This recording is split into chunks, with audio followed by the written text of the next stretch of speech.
2024. Our first order of business is approval of the agenda. If there are no changes, we can proceed. Seeing none, we are on to the next, which is approval of the July 22nd, 2024 meeting minutes. Did anyone have any changes or additions? Seeing and hearing none, I entertain a motion to approve the minutes. So moved. Moved by Councilmember Morales, second by Councilmember Vento. Is there any other discussion? Seeing none, all those in favor say aye. Aye. Opposed, nay. Motion carries. Now we're on to reports. I'm serving for our MTS report. We have Amy Venowitz here. Good afternoon, Madam Chair. No official report today, but just a reminder to council members that this Wednesday you will be releasing the Transportation Policy Plan for public comment. It will be out for 45 days. So if you have anyone contact you or have issues that arise and you feel like a meeting with transportation staff would be helpful, give me a call. We'll set that up. We're looking to have conversations along the way. And so I would encourage you to get in touch with us. Good, thank you. Questions or comments? All right, we're going to let Leslie skip over the MTS General Manager report because she's losing her voice and we need it for the budget presentation. We also do not have a report from TAAC because they had no meeting this month. So we're on to the Joint Labor Management Safety Committee, and we've got Ron Forrest and Raphael Valle here to present, I believe.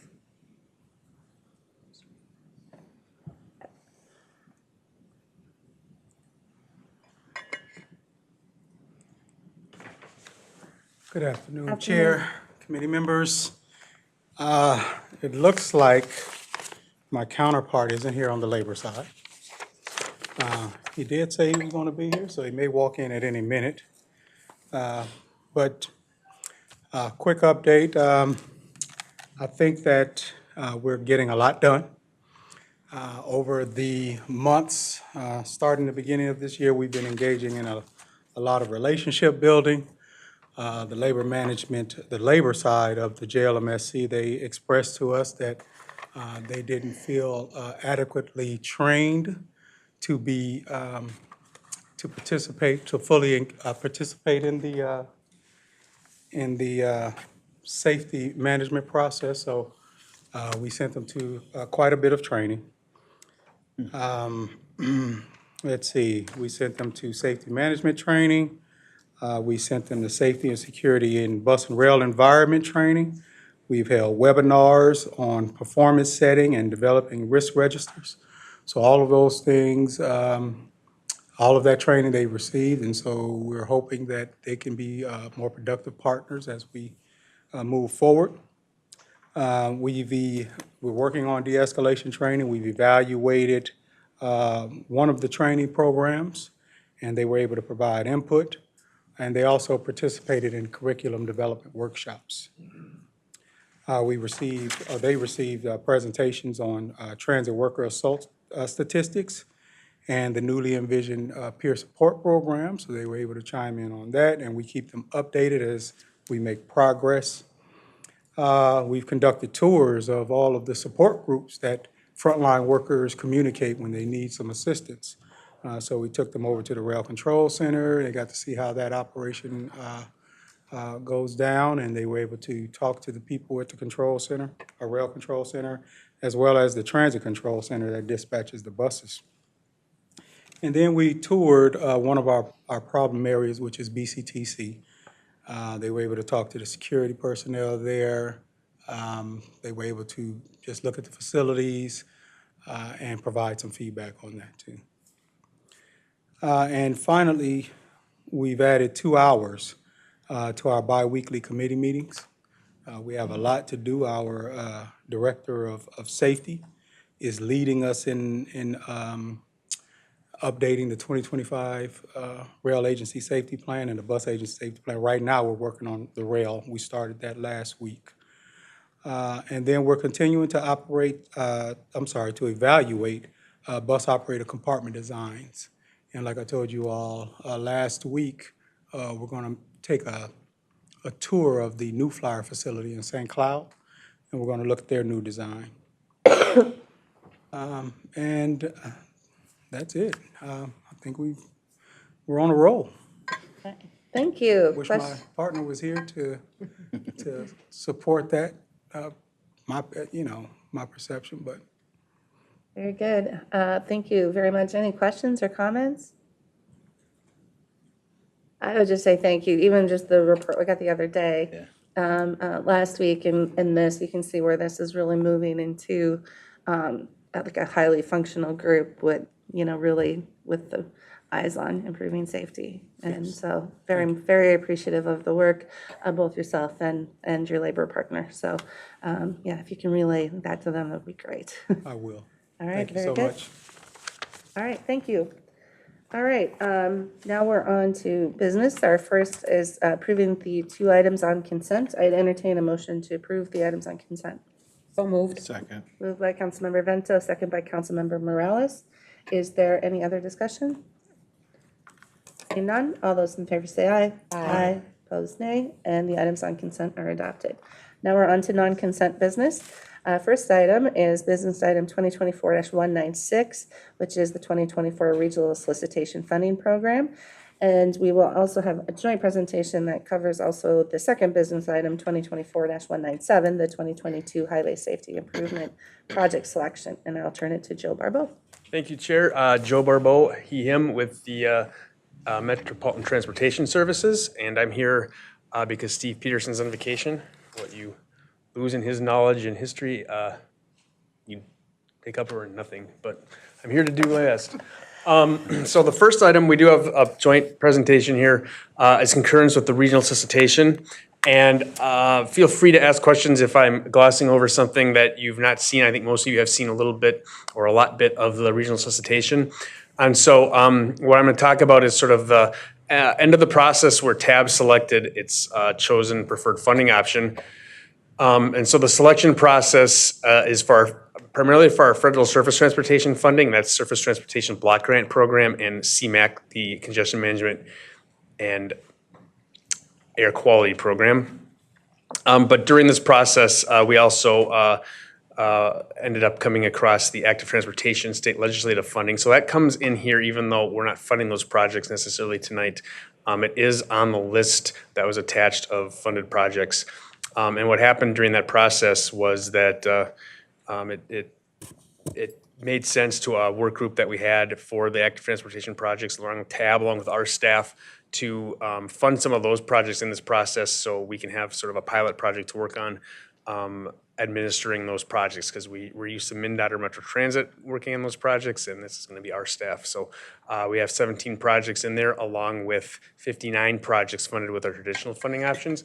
So what TAAB selected was called Option 4, a hybrid option. Sort of took the best of a couple of options we had. One was a theme of safety, which favored high-scoring safety projects. Another was a bike ped, which favored bike ped projects. So we really took both of those sets of projects and funded them, and went a little higher than on those options in terms of over-programming. But over-programming has always led us successfully to make sure we can still have projects to fund when some projects drop out or other things happen.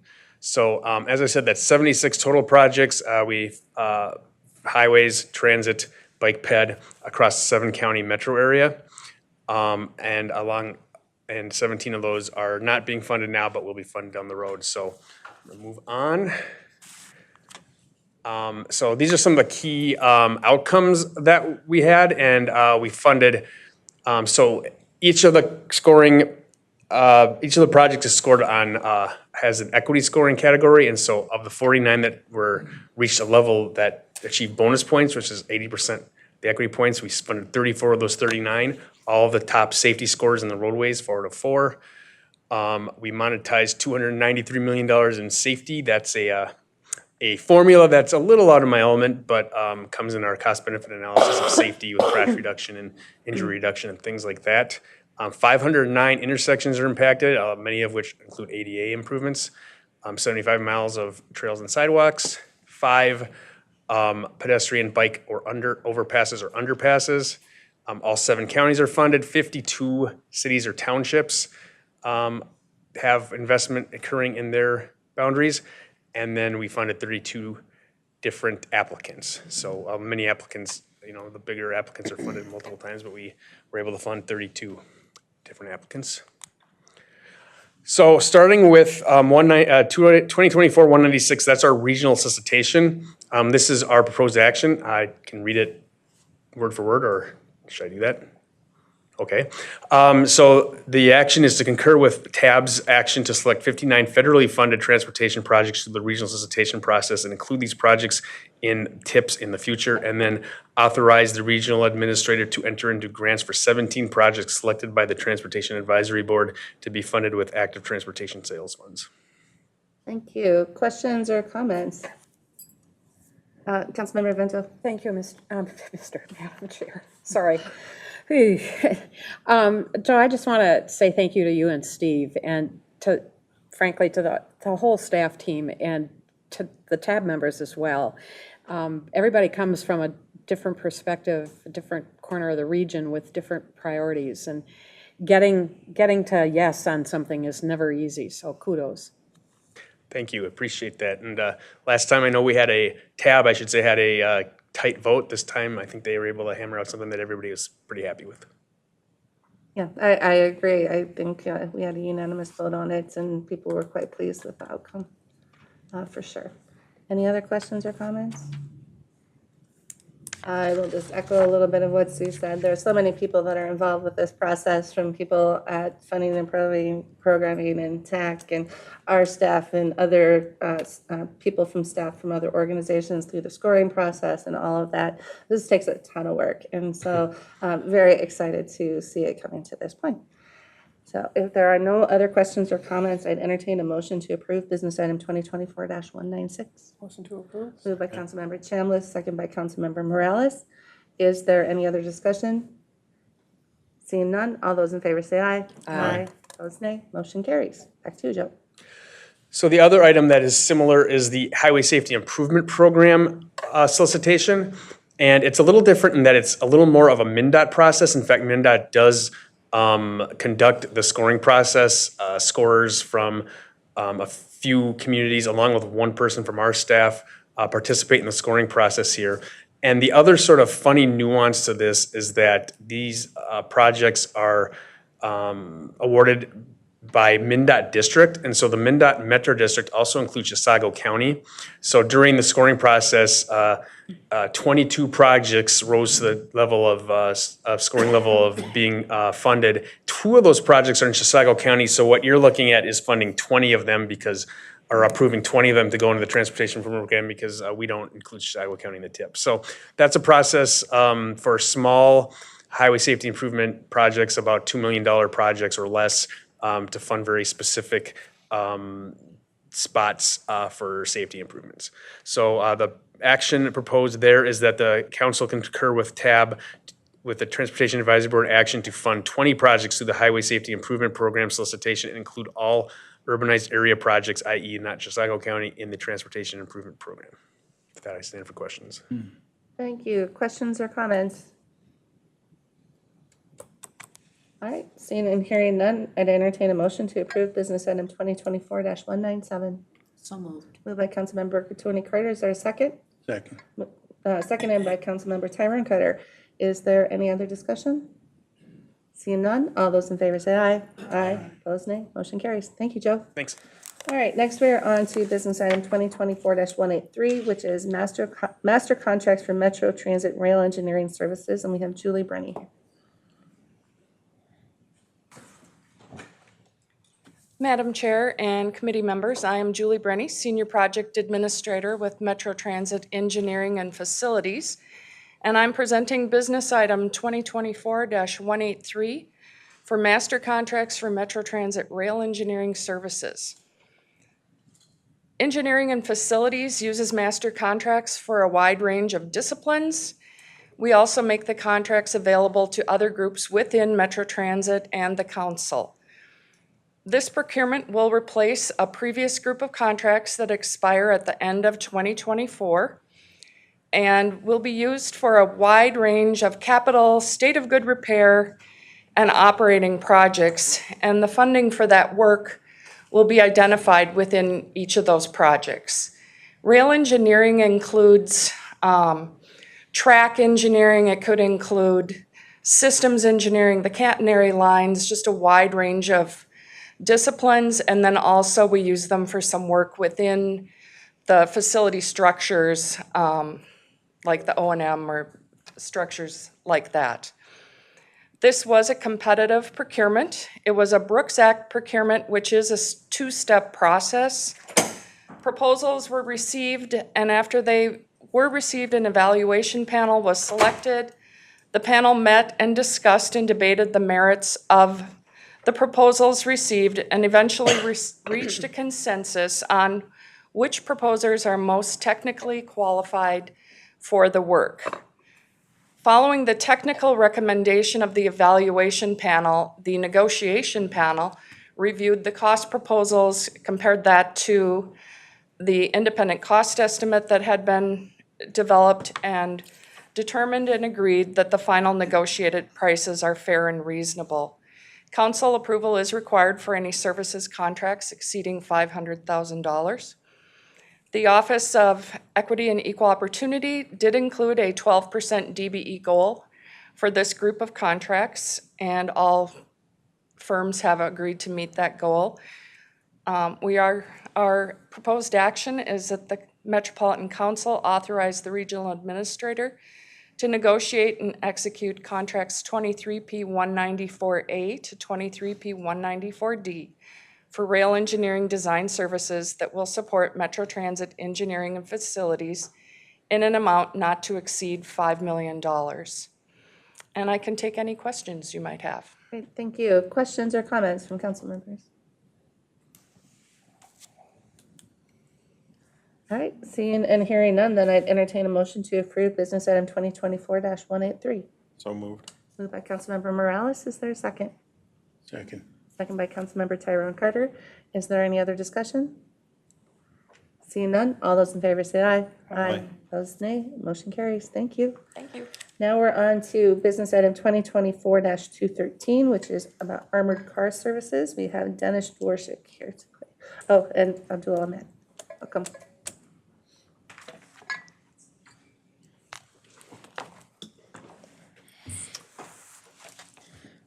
Madam Chair, council members, I'm Dennis Dworshak, Senior Manager, Revenue Operations. I'd like to introduce Abdul Ahmed. He's our new manager over at Revenue Operations, in charge of all of our fare collection, our fare processing, and he's going to introduce today's business item. Thank you, Dennis. Good afternoon, Madam Chair, council members. Like Dennis said, my name is Abdul Ahmed. I will be presenting business item 2024-213, Armored Car Service Contract 23P223. The proposed action is that the Metropolitan Council authorize the regional administrator to reject all bids for contract 23P223 for armored car services and resolicit bids for this contract. A little bit background on this. This service provides secure delivery of all revenue from all buses and rail platforms. The service also provides transportation of all processed revenue from Metro Transit to Metro Transit Central County to the bank. A background on the bid process: Metro Transit Revenue Operations hosted a pre-bid meeting. We went out for a bid on February 14th, 2024. On March 20th, we had a public bid opening that was facilitated by procurement. We only had one responsive bid that was received. That single bid was significantly higher than the estimated budget.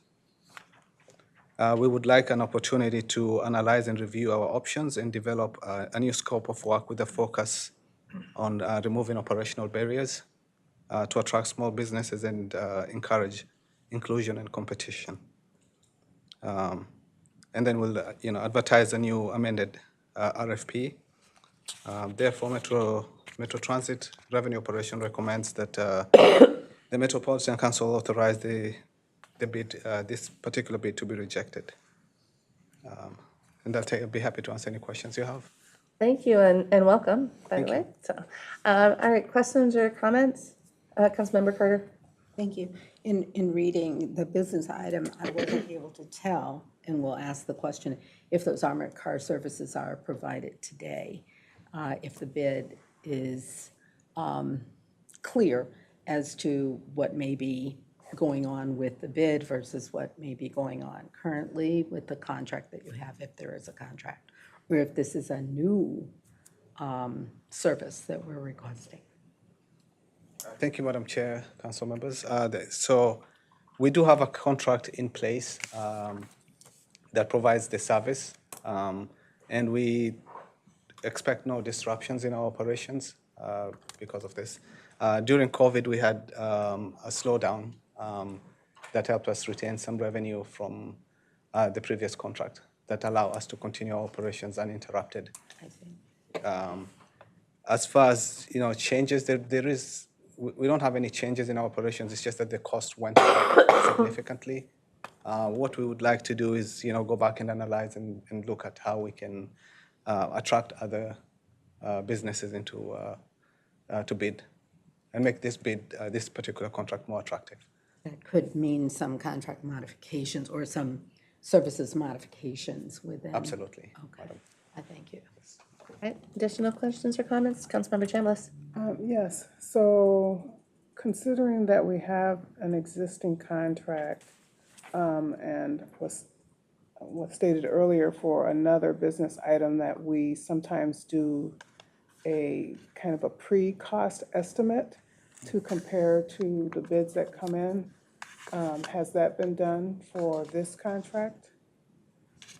I believe Madam Chair, council members, I believe we had, when we were when we did the CIM, we did some reviews and included a cost estimate and in the CIM with, after considering all the expenses that have gone up due to inflation and everything. And the bid that came in was significantly higher than what we expected. Okay, thank you, Chair. I'm glad that we have this opportunity to get the information before decision was made, and I think the explanation was very good as to why the bid should be reconsidered and opened up for additional bids. Thank you. Additional questions, comments? All right, seeing and hearing none, I'd entertain a motion to approve business item 2024-213. Motion to approve. Moved by Councilmember Tony Carter. Is there a second? Second. Second by Councilmember Vento. Is there any other discussion? Seeing and hearing none, all those in favor say aye. Aye. Opposed, nay. Motion carries. Thank you. Thank you. And that actually concludes our business for the evening. There are no objections. I would say the first two items go non-consent to the full council, and the last two can go on the consent agenda. Sure. Okay. All right, we'll move on to information then. So our first thing is Nicollet Mall update. We have Kyle O'Donnell Burrows and Jenny Hager from the city of Minneapolis here. Welcome.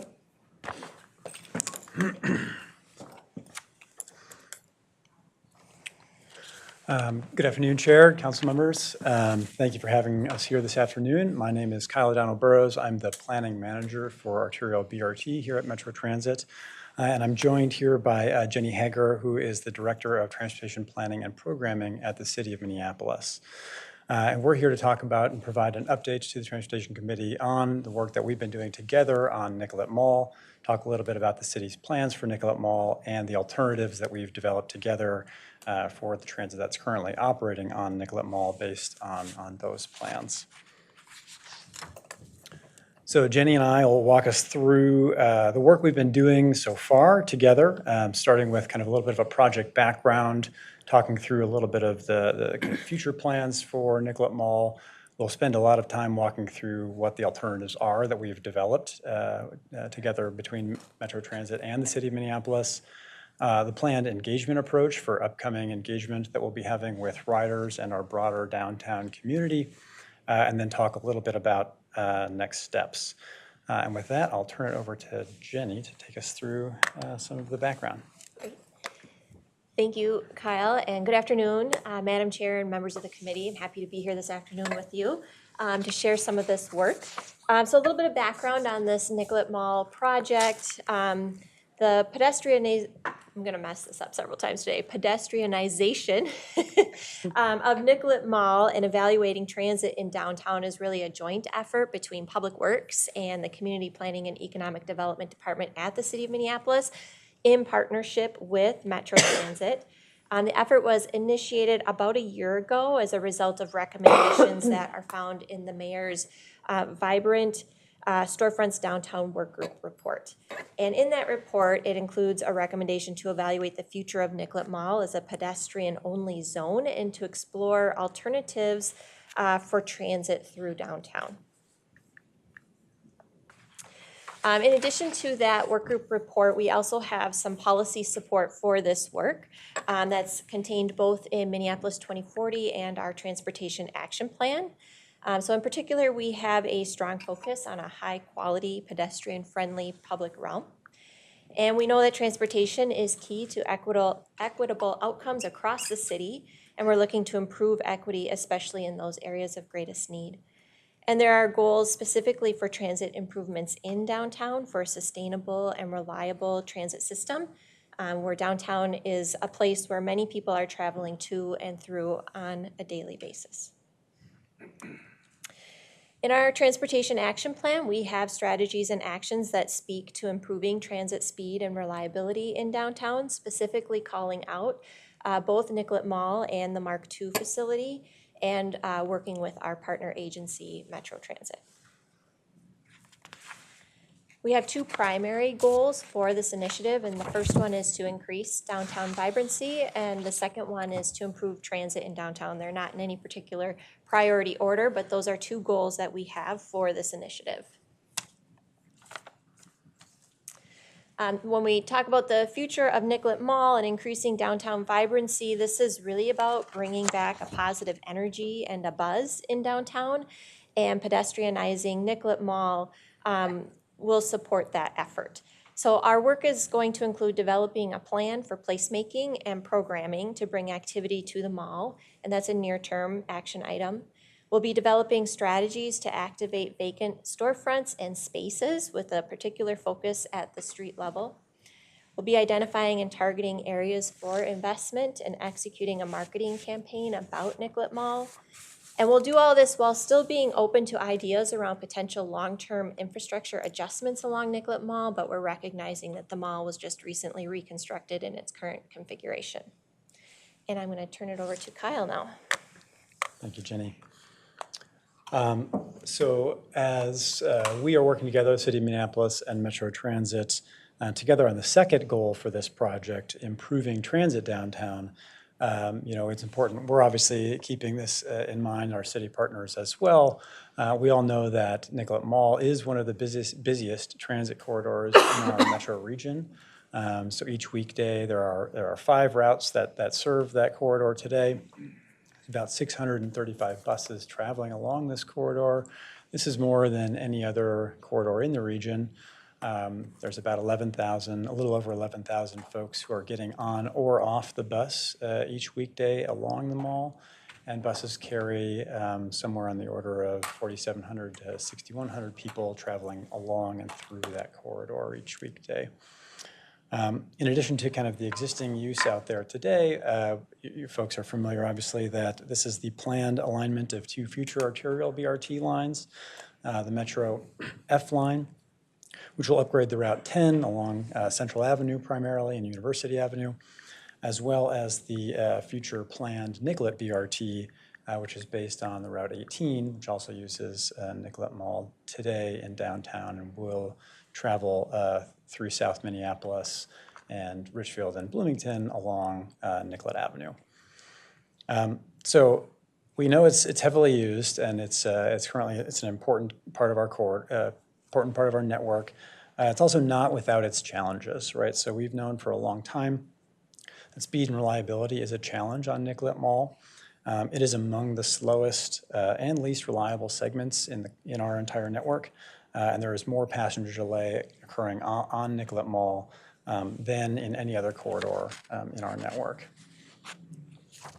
And so with that context in mind, Metro Transit's position on this is that we are open to moving transit off of the mall, provided that we can, together with the City of Minneapolis, find a solution that is as good or better than existing conditions for our riders, for our transit riders, as well as for bus operations today, and that can accommodate future planned transit investments, obviously including the Metro F line and future Nicollet BRT, as well as any planned or potential increases for local service and express service along in downtown.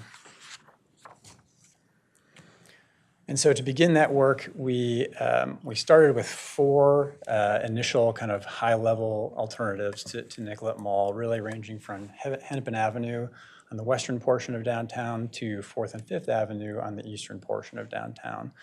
And really cast our net pretty broadly here, including most of the principal north-south streets in downtown Minneapolis at this point to kind of take a look at there. I won't spend too much time on this slide other than to note that Hennepin Avenue in particular recently reconstructed to be arterial BRT ready and is the planned alignment for the Metro E line opening in 2025.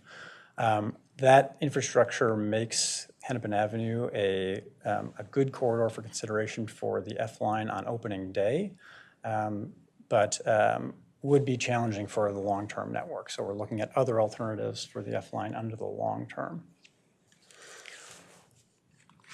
Based on our initial work with the city, we did move pretty quickly into narrowing down these alternatives that are shown on the screen here. These are the alternatives that really provide still that simplest and kind of most direct service to and through downtown Minneapolis. And so we've really identified 2 alternatives that would use the Mark II corridor, so the existing transit and express infrastructure that's on those 2 streets, Marquette and 2nd Avenues, and then an alternative that would use 3rd Avenue as well for consideration. And we'll walk through these alternatives, the details of these alternatives in detail in upcoming slides here. Before we do that, it's, I think, important for us to acknowledge that there are pros and cons to all these alternatives that we're looking at here, both relative to each other and relative to the existing service that's on Nicollet Mall today. So in addition to the important upcoming step that we have in front of us of engaging our riders on these alternatives and the impacts that these changes would have on their trip and their transportation through downtown, we've also been thinking a lot about some of these other key considerations on these alternatives and comparing them across each other. So thinking about how access to destinations are best served both along Nicollet Mall and within the broader downtown context. We know downtown is changing and growing. Preserving connections to other transit services. So we don't rely on any individual route. We're a network of services, and it's important to be making sure that those connections between services are as quick and convenient as possible. Speed and reliability of transit service obviously is an important consideration for us, as we've just talked about some of the struggles we're having right now on Nicollet Mall. How easy is it for riders to understand and to use the system? So thinking about that legibility aspect. How able are we to implement high-quality customer waiting facilities? And then, of course, for all of these, how easy is it to actually implement, both in terms of cost and just kind of disruption and general construction? So starting to walk us through each of the alternatives here, we'll start with the first alternative that would use the Mark II corridor. This alternative, Mark II one-way pairs, would essentially use the Marquette and 2nd corridor as it is currently operating today, where transit in the southbound direction operates on Marquette Avenue and transit in the northbound direction operates on 2nd Avenue. So it operates on sort of that split one-way pair. In this scenario, routes 11 and 25 would actually shift over to use Hennepin Avenue as an alternative to Nicollet Mall. And this is true for these 2 routes under all of the alternatives we're looking at, just based on those routes' alignments and kind of how they're, what are the types of destinations that they serve. This is the best alternative. Hennepin Avenue is the best alternative for those 2 routes under all the conditions we're looking at here. Routes 10, 17, and 18, and any future BRT would then use the Mark II corridor as it operates today. And if folks are familiar, there's those existing double-wide bus-only lanes. The Orange Line would stay operating as it does today on Mark II. and would relocate to those kind of future local and BRT stations. Express service would also stay on Mark II, and the stop groups would be reconfigured to allow for stations to be implemented along the corridor while still providing downtown access for express riders to downtown destinations. Here's a draft concept of what a cross-section would look like for that alternative, for those one-way pair alternatives. So this will be familiar to folks. Not much is changing here on this cross-section. There are two directional bus-only lanes and then general purpose traffic. 2 lanes remain in the opposite direction of transit.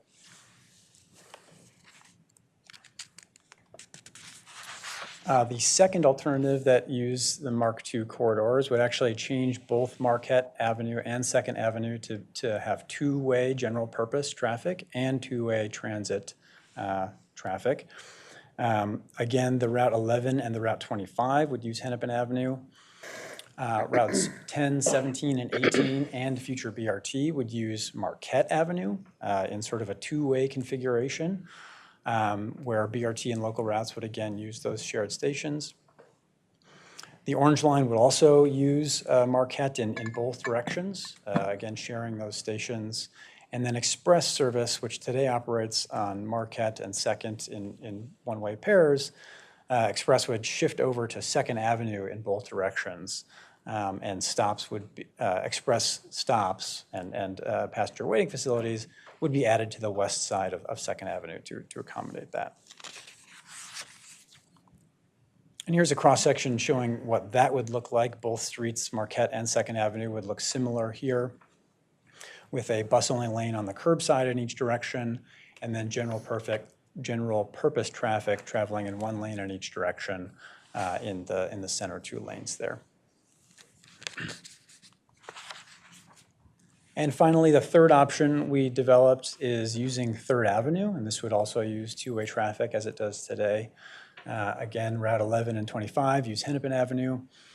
Here, routes 10, 17, and 18 and future BRT would use 3rd Avenue, sharing stations between local and BRT, future BRT service. And then here, there's no change necessary because we're not using the Mark II corridor to either the Orange Line or the existing 33 express routes that currently use Mark II today. And so there's no change needed on the Mark II corridor under that scenario. And here's a draft concept for what 3rd Avenue would look like. Again, establishing curbside bus-only lanes in each direction, really maintaining and preserving that speed and reliability benefit. Here, we can selectively look at where left turn lanes would be necessary or feasible to fit. And the other thing I'll call your attention to is, I'm sure council members are familiar with 3rd Avenue. There are existing on-street but bollard-protected bike lanes, 1 way on each, going in each direction on 3rd Avenue. That would be converted here to a 2-way bike lane and kind of shown up on the curb and kind of back behind the platform areas and sort of on one side of the street. I'll turn it back over to Jenny for this one. All right, so just real quick on engagement. We have 2 phases of public engagement planned. The first phase began with a presentation to the Minneapolis Climate and Infrastructure Committee on July 25th, and it's continuing today with this presentation here. Phase 1 is also planned to include a survey, pop-up events on Nicollet Mall and around downtown, an open house, and we'll be working very closely with Metro Transit to reach transit riders directly on board buses and at bus stops. Phase 1 is focused on sharing these 3 alternatives that we just shared with you today and gathering input on the future for Nicollet Mall as well. The second phase is going to focus on sharing the results of the feedback that we will receive and identifying our preferred alternative for transit in downtown. And we're hoping to have that towards the end of this year. So our key stakeholders are really transit riders, residents and neighborhood groups in downtown businesses, the transit providers, and advocacy groups. And we will be including all of them as much as possible in our engagement efforts. Jenny. And I'll take us into a little bit more of a kind of Metro Transit specific role within this overall engagement effort that the city is leading. So we are, of course, very interested in the transit rider experience and kind of input into this process, and the city is as well. And so what we're able to bring is our expertise in engaging and kind of amplifying transit rider voices within this overall engagement effort. We'll be seeking feedback on those three alternatives from our riders, really trying to understand, from their perspective, how will each of these alternatives impact your overall transit experience? Is there a preference for one over the other? How will that transit service, how will that experience, that change impact you? We'll be working with the City of Minneapolis, obviously, but in particular, leading up direct rider engagement and directing our riders to this overall process, to the survey that we're developing with the City of Minneapolis, using onboard and kind of getting on board and kind of meeting riders where they're at bus stops, utilizing all of our existing resources that we have, kind of our subscription newsletters and electronic resources, rider alerts, to kind of extend the reach of that engagement effort, and then using our social media channels as well to kind of continue that work. Finally, our anticipated next steps, obviously we've talked about engagement really kind of having begun and ramping up here over the coming months. This winter is the time frame that we've identified with the city to have identified that preferred alternative for transit, with the goal of completing a memorandum of understanding between our two agencies on sort of what all those transit changes in downtown are and entail. 2026 is really the earliest timeline that we could move transit off of Nicollet Mall. That's really based on trying to get to this memorandum of understanding, and then of course, as we're all aware, 2025 is a pretty big year for all of us, and so looking at 2026 is that earliest time frame to be able to make other changes like this. I think here it's important to call out that this would be before any construction of that preferred alternative is underway or complete. So there's really sort of a phase, there's kind of an in-between or interim phase where transit, in this case, is off of Nicollet Mall, but this long-term, north-south transit spine alternative is not complete. We do view that as an important future step. Obviously, this is really in some ways a beginning where, following identification of this preferred long-term alternative, significant additional engagement, planning and design, and construction of that preferred alternative would of course need to occur. And with that, we'll stand for any questions. All right, questions, Councilmember Chambliss. Well, thank you. I've been anxiously awaiting this detailed presentation and information and understanding more about the approach and what the potential strategies might be for improving transportation or the livelihood of Nicollet Mall. I believe that as we have this opportunity to kind of look at the area, and not just Nicollet Mall, but Hennepin, Marquette, and 3rd Avenue, expanding transit options further east, like on 3rd Avenue, sounds like that is a very big positive aspect, especially as the downtown area is growing. But I do want to hear more about the issue that we're solving in terms of speed and reliability. Reliability is obvious. We want to get people to their destinations at the expected time in a reliable fashion. But I don't know that there was an intention of having people, get through downtown as quickly as possible anyway. So I'm just wondering about the speed option as something that we're trying to solve for, because we, oftentimes when you're going through a town, you want to kind of sightsee a little bit. And you also want people to have the opportunity to stop and, get on, get off, and see what they want to see. So just considering that as an option. Has there been any consideration for transit on Nicollet Mall for downtown use only? Or near Nicollet Mall for downtown use only? If not on Nicollet Mall, maybe more of those options on Hennepin instead. So maybe consideration of that, because we want to think about, as was stated, as far as who our stakeholders are, the people who are currently on Nicollet Mall, what is the impact on them for service?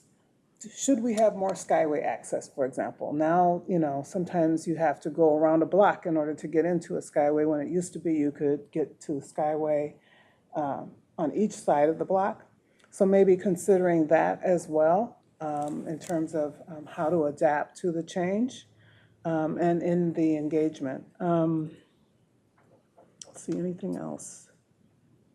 Oh, just outreaching to the various residents, not necessarily just near Nicollet Mall, but those further out by 3rd Avenue, or even those that may be wanting to have some east-west connections.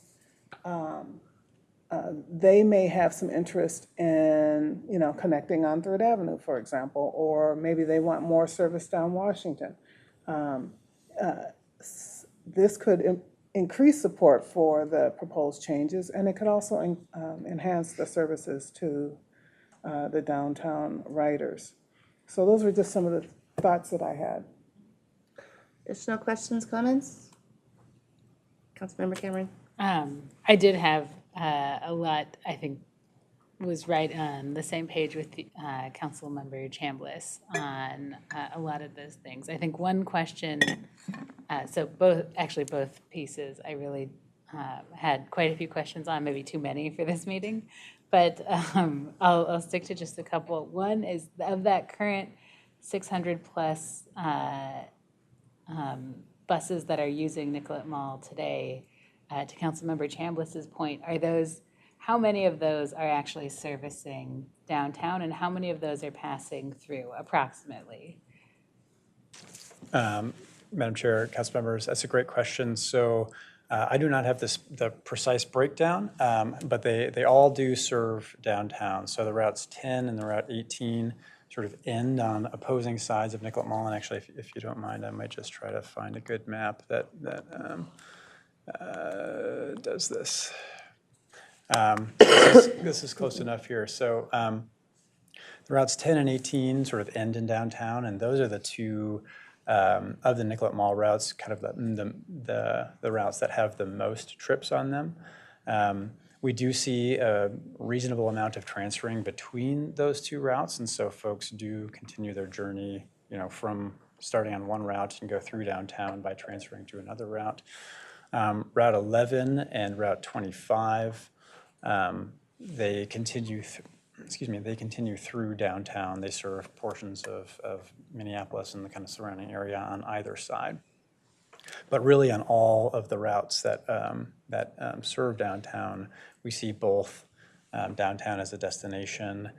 We see folks moving within downtown, so getting on in one end of downtown and going through to the other end of downtown, and folks moving through downtown using those services as well.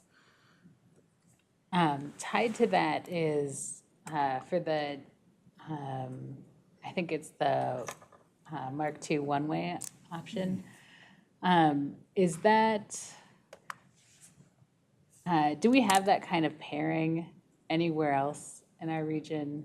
I can't think of any examples off the top of my head, but are we having routes separated by a block?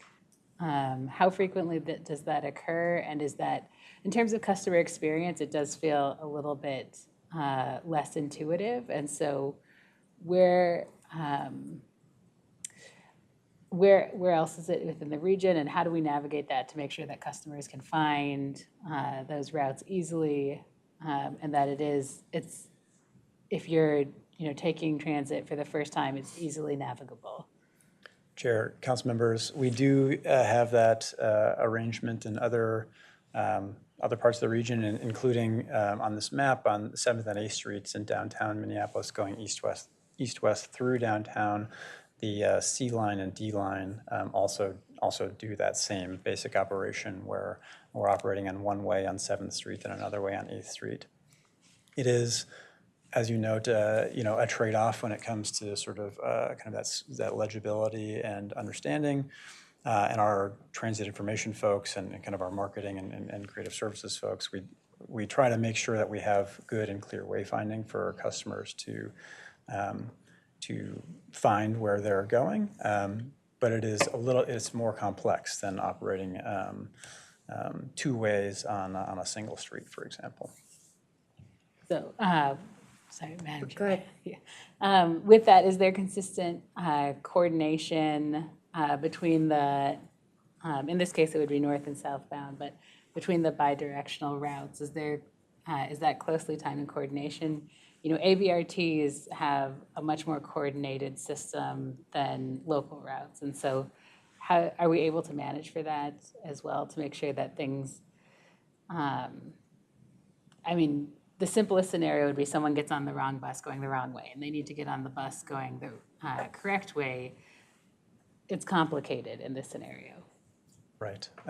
Madam Chair, council members, that's important. And so we tackle that in a couple of different ways. So if we were to use this situation, or just hypothetically in any situation where there are two sort of one-way pairs intersecting each other, a lot of attention is paid to where those transfer locations are occurring and making sure to minimize the walking distance between transfers going in one direction and the other. And we look at, and in this case, we have good data on existing ridership to kind of understand where those transfers are occurring today and where they could be potentially occurring to, if we need to, prioritize transfers in one direction to the other. We also use in our stations with arterial BRT, kind of that standard platform layout. We have the space to do a little bit more of a higher visibility customer wayfinding information, including which direction of travel you're traveling in, and what the sort of terminal station is in a really visible way for customers who can see at a pretty good distance away from the station which direction that line is going in. And then we have that same information available too at our local bus stops as well. It's just maybe not quite as prominent. So in this case, the stations built as part of this would have that higher level of information. That's helpful. I think one of the things that Councilmember Chambliss touched on is really about the importance of expanding the universe of customers and residents that you're reaching out to. And I think that is really important. And I would push that even further because downtown Minneapolis is such a major hub, not just for the city, but for the county, the region, the state. It's all of those things. And so there's a lot of, as you mentioned, different kinds of customers that come downtown. And particularly, I'm glad to see that we have such a close partnership with the city of Minneapolis, because with all of their economic revitalizations, bringing people downtown, it's so important that our transit ways are connected to all of that, and that we are being very thoughtful about how we are planning this route in conjunction with all of those efforts around economic development for downtown Minneapolis, because this could be, the routes we choose could have major economic impacts on businesses, as Councilmember Chambliss pointed out, that it could have significant impacts on businesses on Nicollet Mall, 1 to 2 blocks off. It could be a significant game changer for working maybe not in conjunction with the priorities of downtown. And then the second piece that I want to add to that is that because it is downtown, there are so many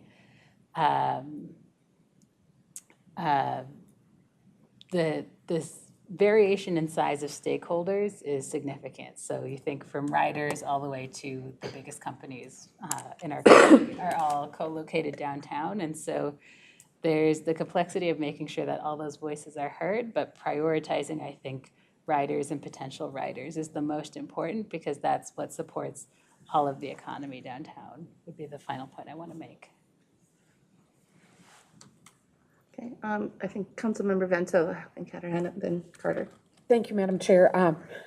First of all, Kyle, I need to tell you that every time your name is on the agenda, I imagine you being on Henry Louis Gates' PBS show, and you learn that your heritage includes a great-great-great-great-grandparent who was a British actor. Your name just does that to me every time. Sorry. I digress. Anyway, just a little bit. I grew up in southeastern Minnesota, and a big part of my childhood was riding the Jefferson bus lines with my cousin to the Twin Cities. And one of the aunts would meet us at the bus depot, and downtown Minneapolis was our adventure. The old Dayton store, everything. It was just, we thought we were in our own version of Disneyland. We didn't need the one in California in those days. I'm curious as to how you might reach out to those folks like you described. And I just think that it's important to do that at some point along the way. So I'd encourage that, because there are a lot of reasons why people come downtown, and not all of them are commuters or workers. The other question I have is for you, Kyle, and that is if and how we might engage with our current operators to see what thoughts they might have as to what the impact of this would be in terms of bus operations. What would these various routes be like for you as our bus operators? They play a critical role, and while they may or may not have those routes in the future, I think that their wisdom might really provide important information for us. Thank you. Yep, Councilmember Carter. Thank you. I too, having attended Carleton College in Northfield, had that Jefferson experience and used to come downtown for weekend adventures, including, I think it was Leanne Shin there, across from Dayton's at the time. So I'm very, very interested in acknowledging that the experience. It wasn't Leanne Shin, it was the Nankin. It was the Nankin. Sorry. Thank you. Okay. I'm so glad you're here. Yeah. So, Good for something. yeah.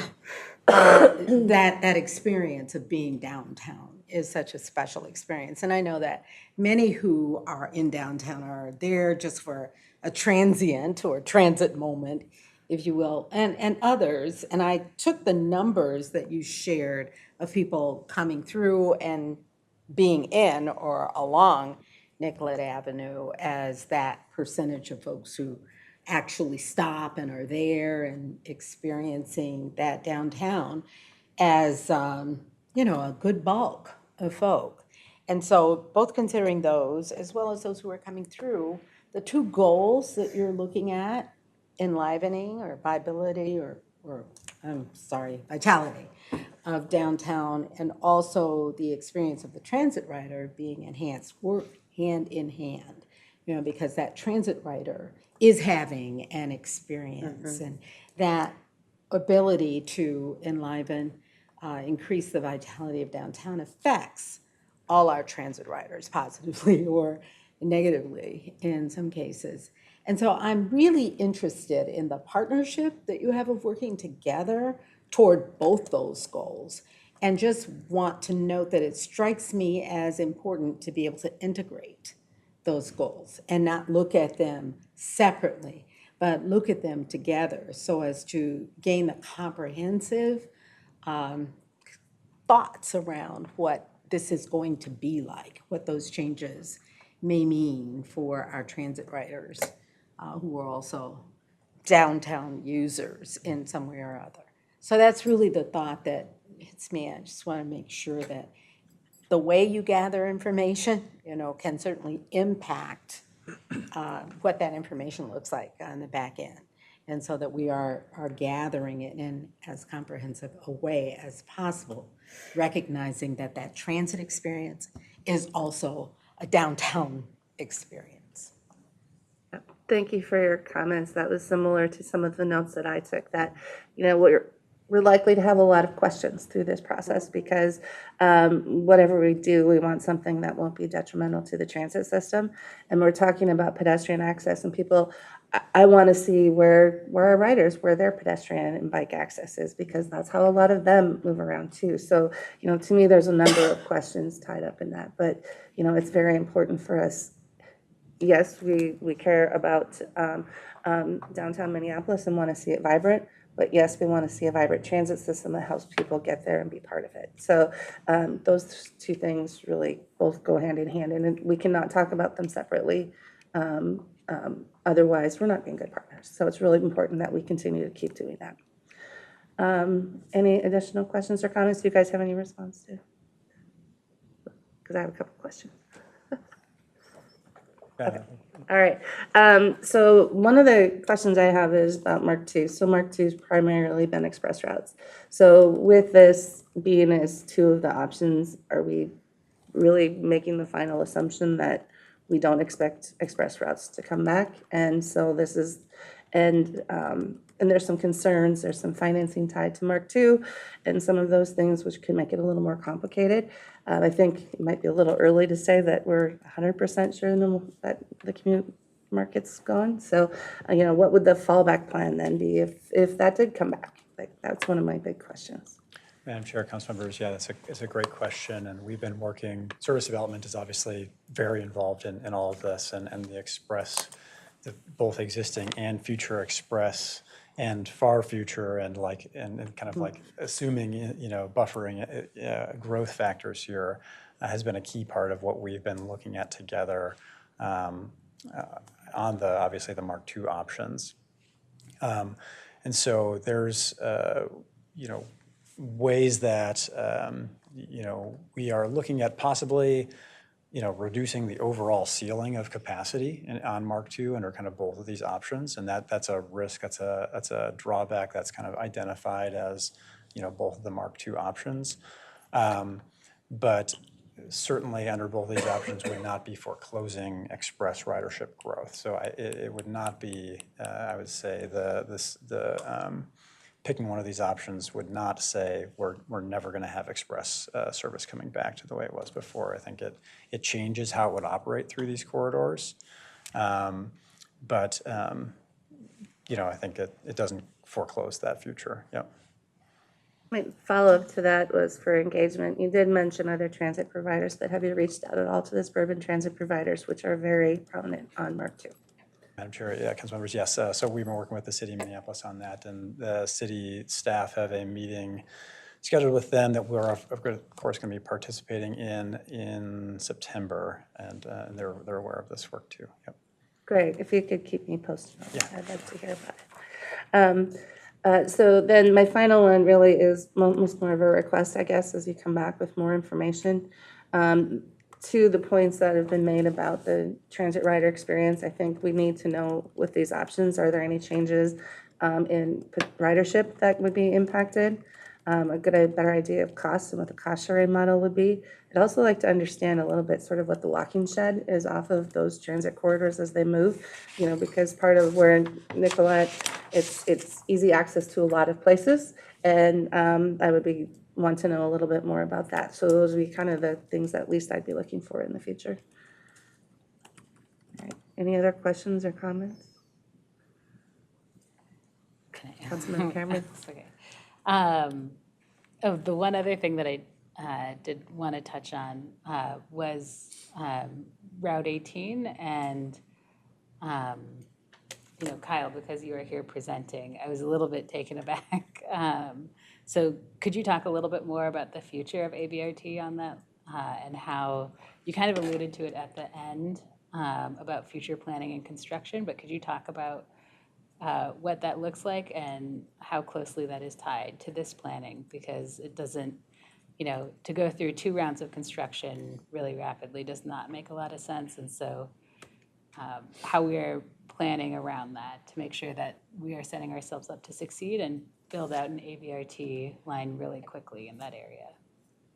Madam Chair, council members, yep, another great question. And I'll start with, so The F line is obviously in our program of projects, so it has a letter. We're working on it right now.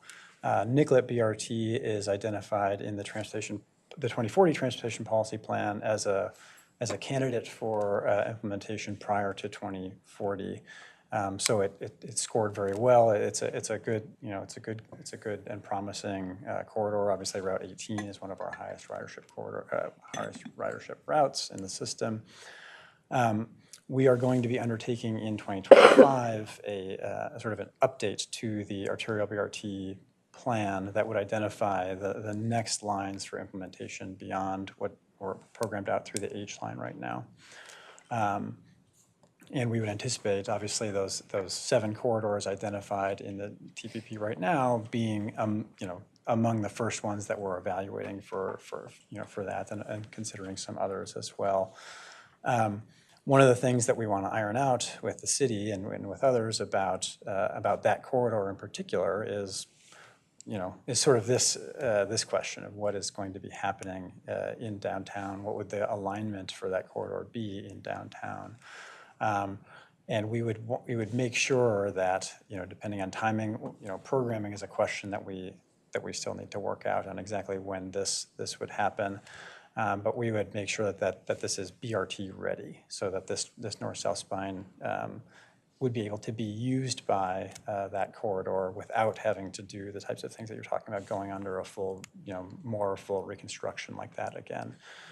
So we are certainly thinking about that and also want to be minimizing that overall impact as well. Okay. Additional questions, comments? All right, well, thank you for the presentation. We appreciate it. And by the way, when I was saying all the nice things about regional solicitation people behind the scenes, Jenny chairs TAAC, and so has done a masterful job of helping us along in the process. So, Thank you, Madam Chair. yeah, thank you guys. All right, we are on to our last information item, which is just this little tiny thing. It's our operating budget overview. So we've got Ed Petrie and Heather Giesel here to present.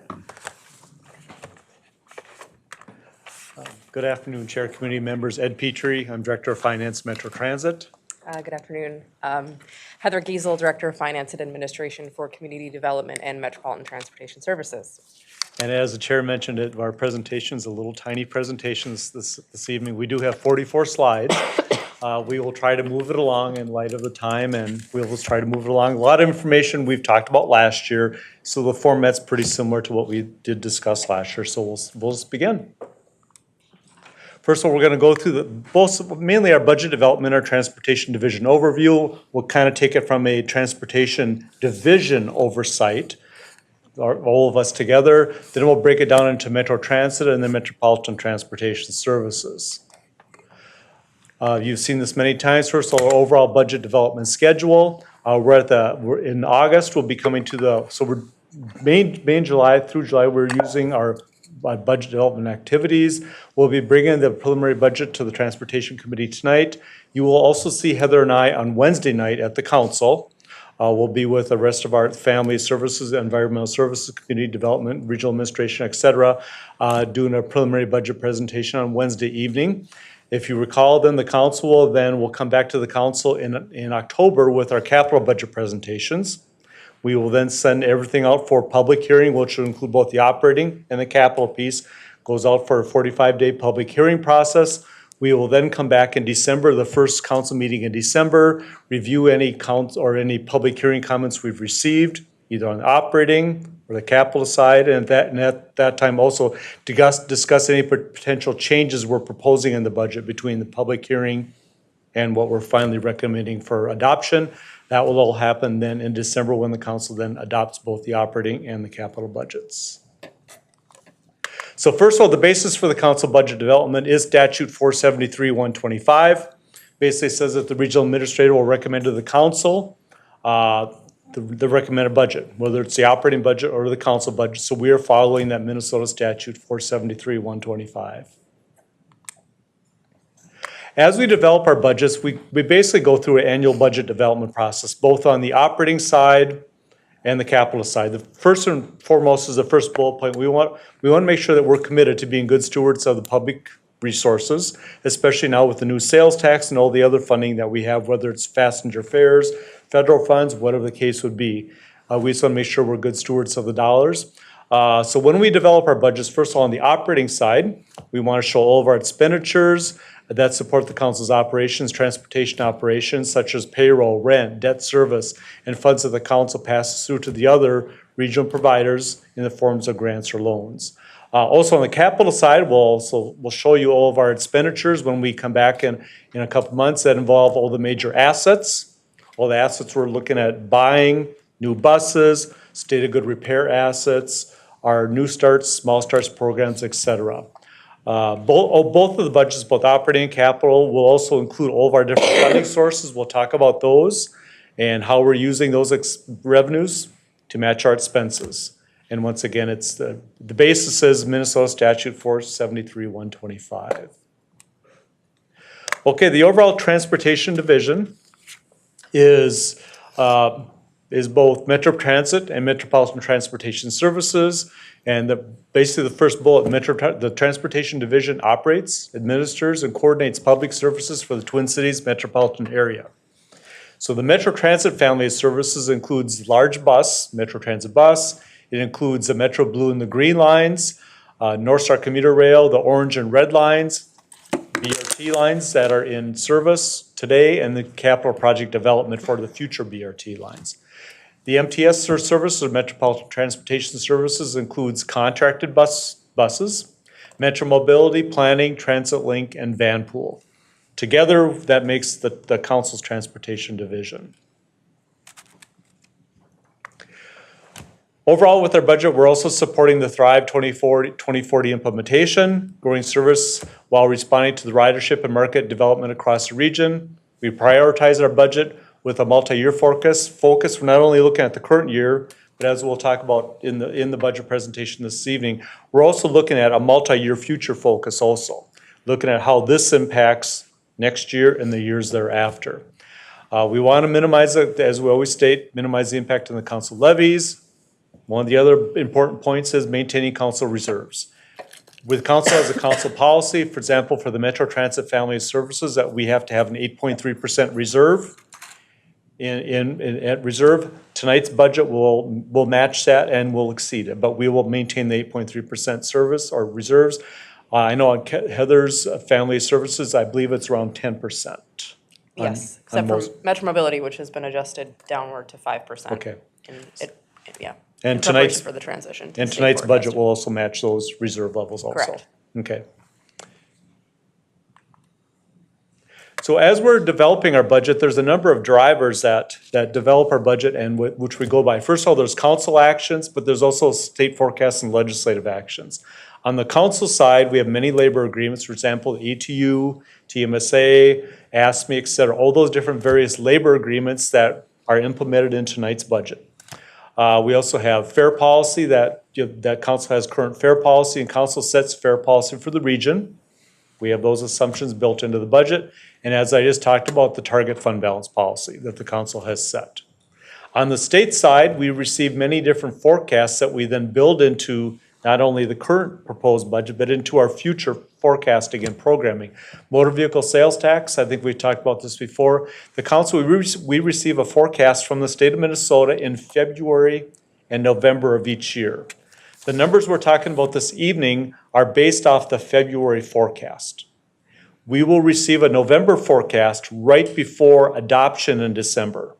So that I can guarantee you that will be one change between the public hearing and then the final recommended, that we will adjust whatever the new forecast is for motor vehicle sales tax. If it has changed, we will tell the council it's changed, this is how it changed, this is the impact on the budget. So you'll be very well aware before you adopt in December.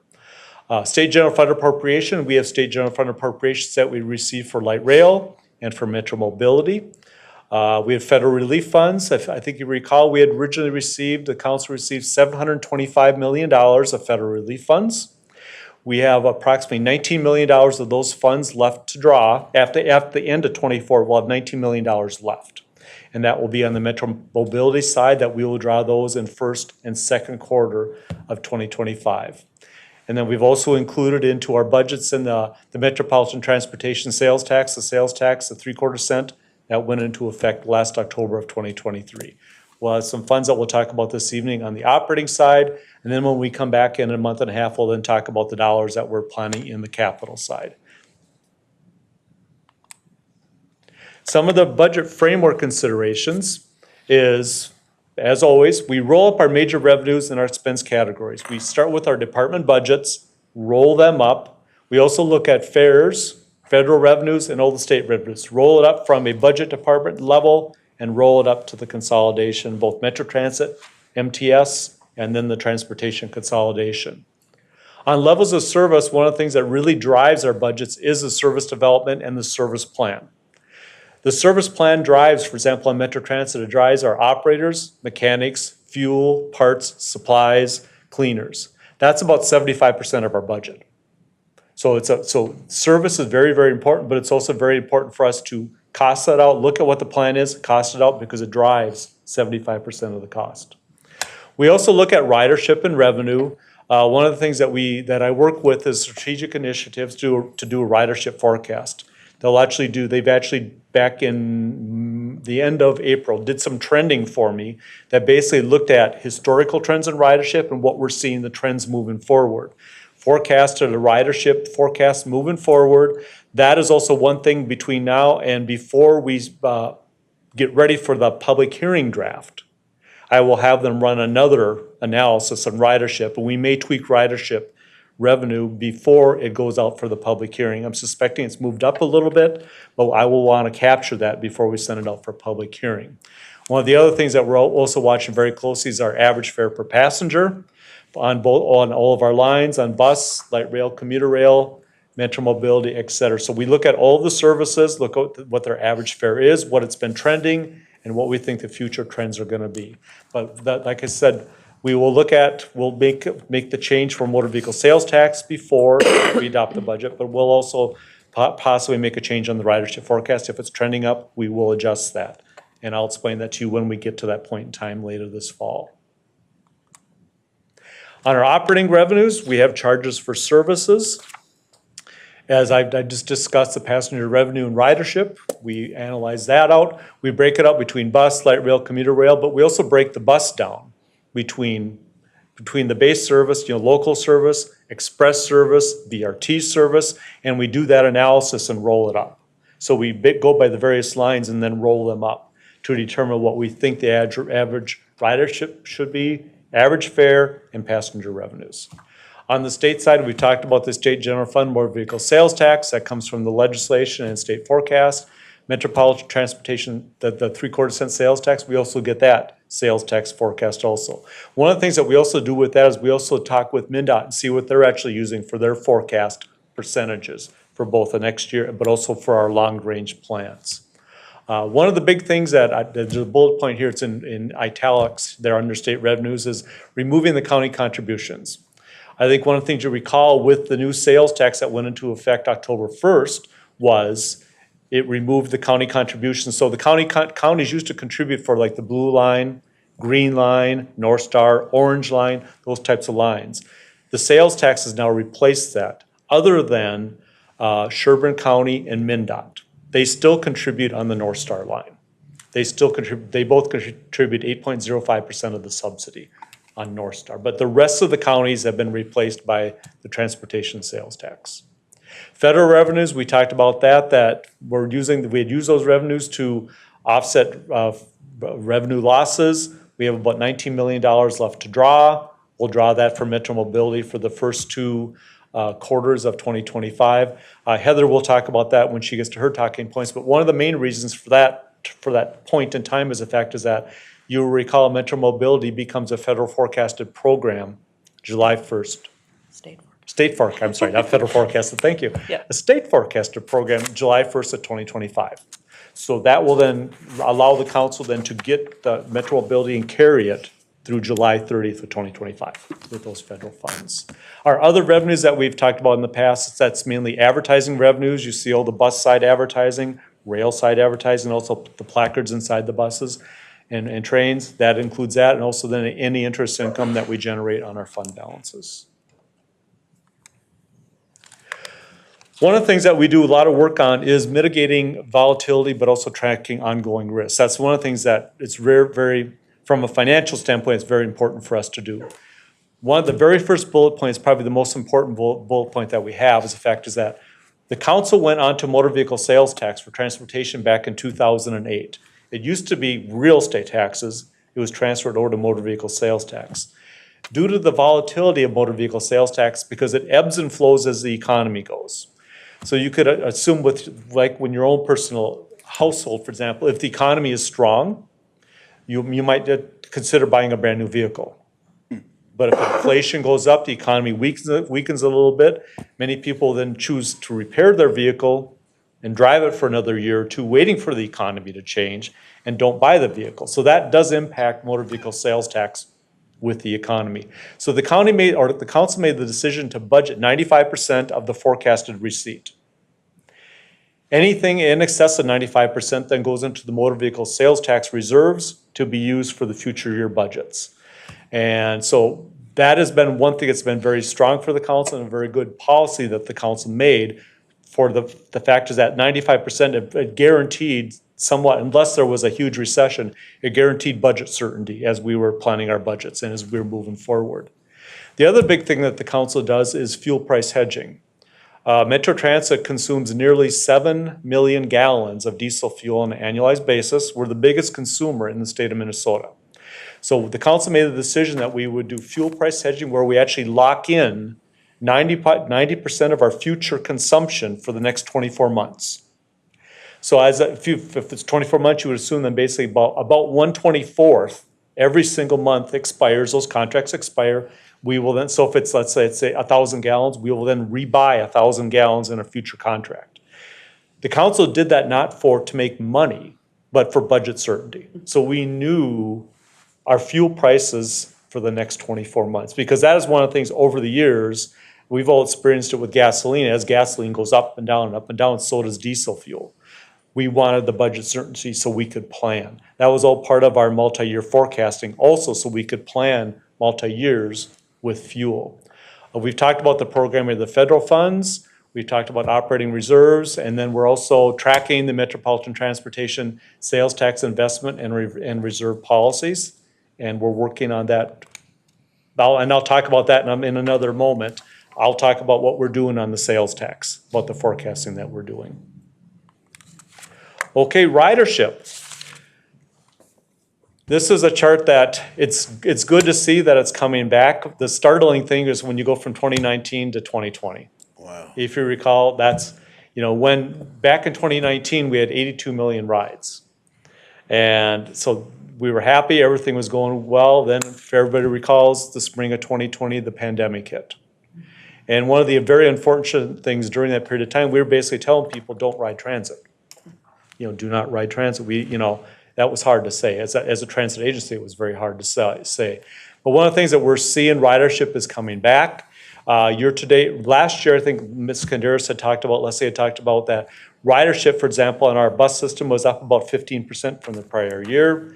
We continue to be up from 2024 to 2023. We're up about 9% year to date this year.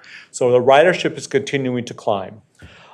So right now, our forecast right now is at 51 million rides, or 62% of pre-pandemic levels in 2025. This is one of the numbers I think will probably adjust up a little bit before we bring forward the proposed budget.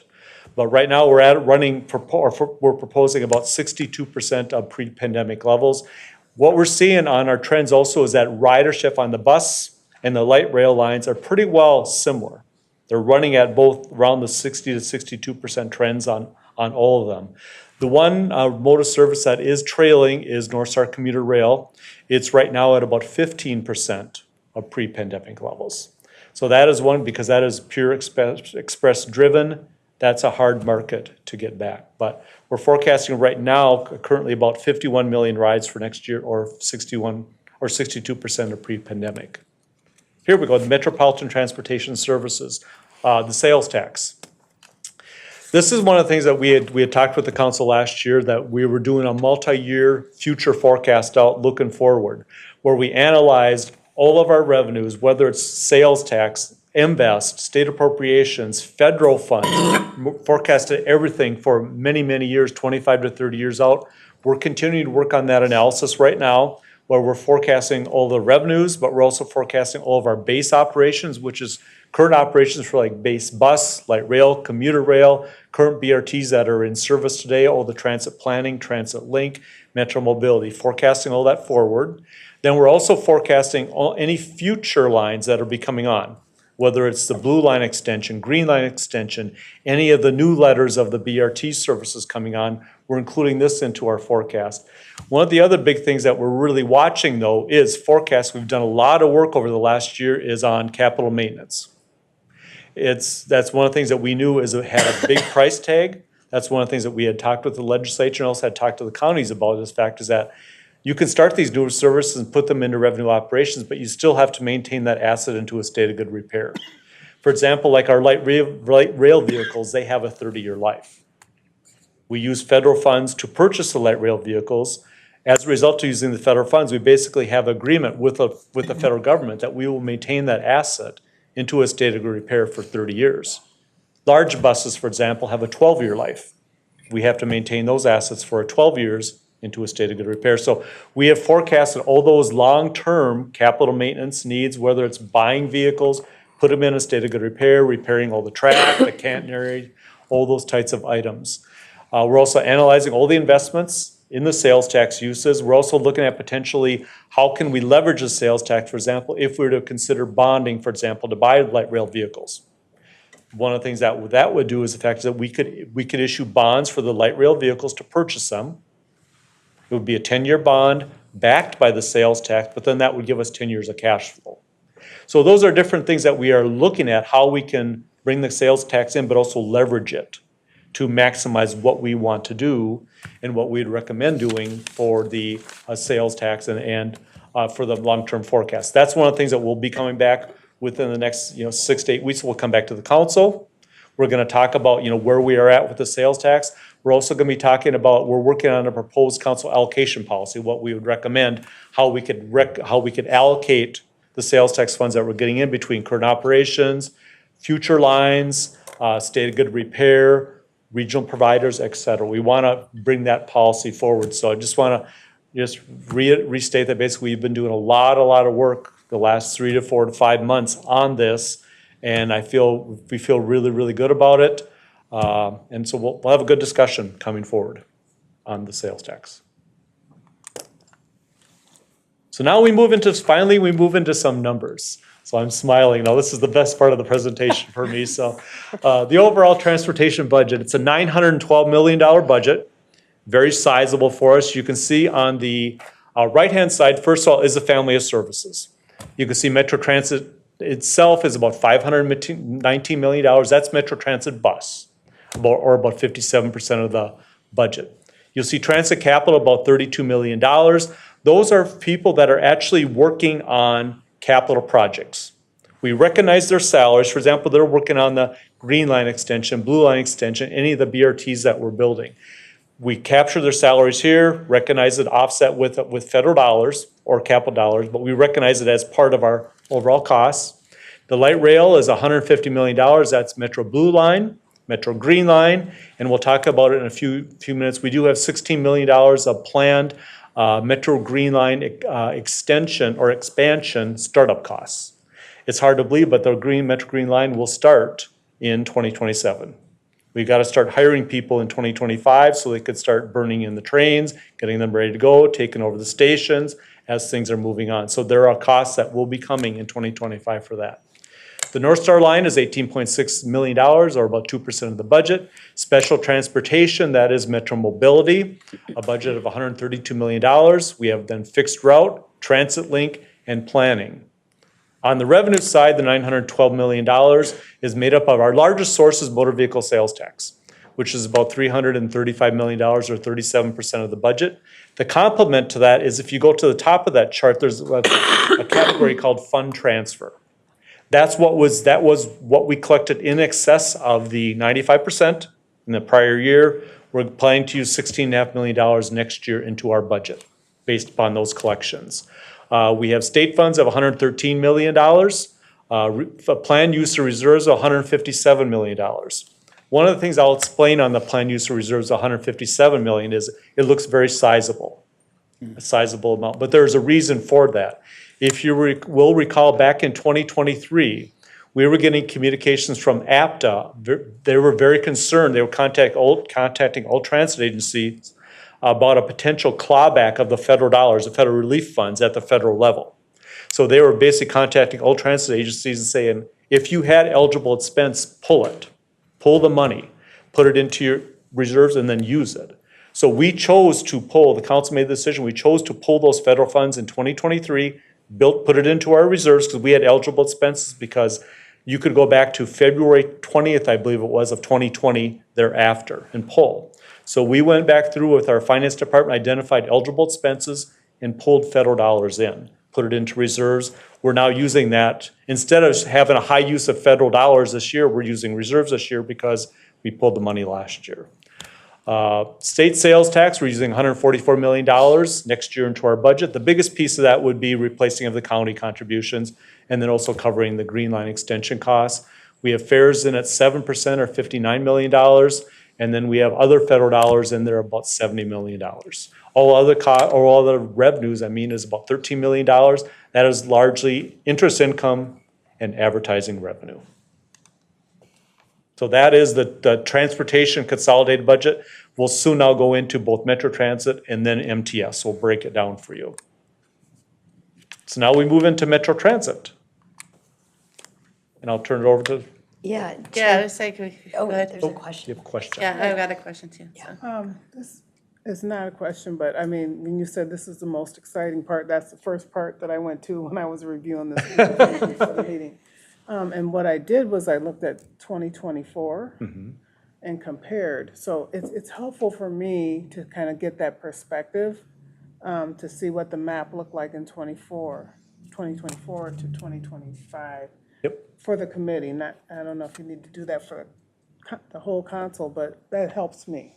It's a good idea to share it. And Chair, committee members, one of the slides I do have when we get to Metro Transit bus, light rail, commuter rail, we'll quickly look at a snapshot of what 24 looked like, 25, and what the change is. Okay. So I'll talk about that this evening. Good, thanks. It's a good deal. You like numbers? I like that. That's good. This is a group that likes numbers. So I had a couple of quick questions actually for the service level. So Gold Line's going to be opening next year, and that wasn't on your slides. So is that factored in here somewhere? And then the same question about Network Now is going to be coming out, and is that factored in? Yeah, Chair, committee members, Gold Line, B Line, and E Line all start next year. So when I get into the Metro Transit services, we'll talk about that. Perfect. It is built in. Councilmember Cameron. Digging into the numbers. So on the revenue generation side, we have fares is a relatively small percentage of how we cover our expenses. And so how much of this is impacted by, to Councilmember Barber's question, is there the fluctuation in ridership, is that impacted? Is it consistently about the proportion of revenue that has been generated by fares? Is that number consistent over time, or is that shifted with the shift in ridership? So are you seeing a proportional shift with fare collection? Chair, committee members, the answer to that is yes. I will talk, I can just give you a response as far as pre-COVID and what we're seeing today. Pre-COVID, for example, our bus system, the Metro Transit bus system, usually had an average fare of about $1.25. I believe our budget right now for 2025 is $1.05. We're seeing it come back, but during the COVID times, collection went down. People were not paying, and they're starting to pay, it's coming back. Light rail system had an average fare of around $1.13. Our budget right now in 2025 proposed is 85 cents. It's starting to come back. The one thing that's ironic is North Star Commuter Rail. Pre-COVID had an average fare of $3.39. They're running at $3.33. They haven't changed.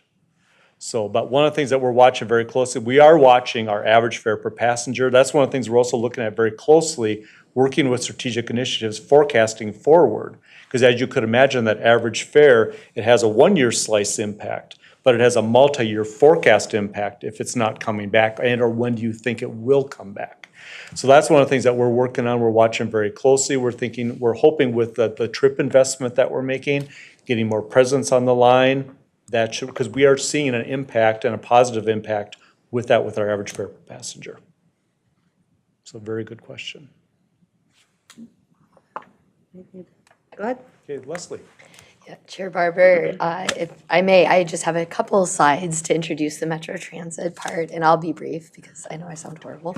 But before I do that, I just want to publicly thank Mr. Petrie and his finance team.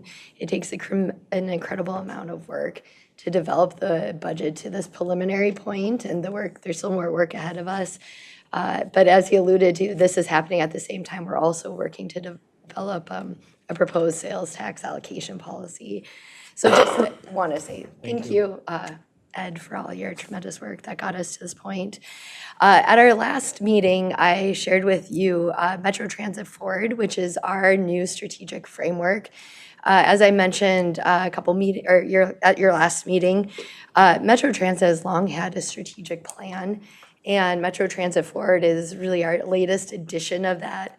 Instead of developing a full-fledged plan, this time we're really thinking of it as more as a framework.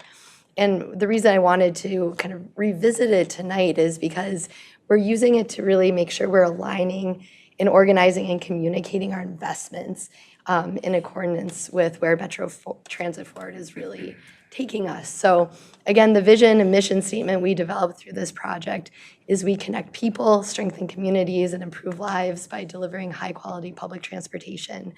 I'll kind of take a step back and share the way we got to this statement was through months of internal and external engagement and really asking people, what is their vision for transit? What is an ideal transit system for them? For our own employees, we asked, what is your ideal workplace? And that really helped us think boldly and really consider where we want to head moving forward. Next slide, please. As a framework, in addition to that vision and mission statement, another component is really identifying these three strategic priorities: employees, experience, and service. And next slide.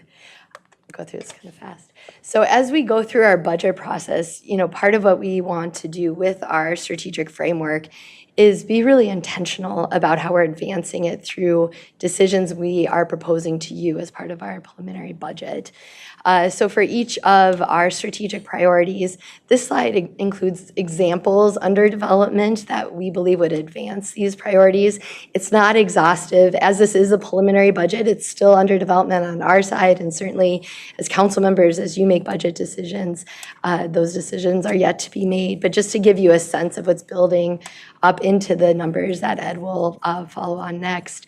In the employees area, we're adding additional investment into how we train across our departments and operations. This includes additional investment in de-escalation training. You heard a bit about that effort at last week's Committee of the Whole when we talked about safety and security.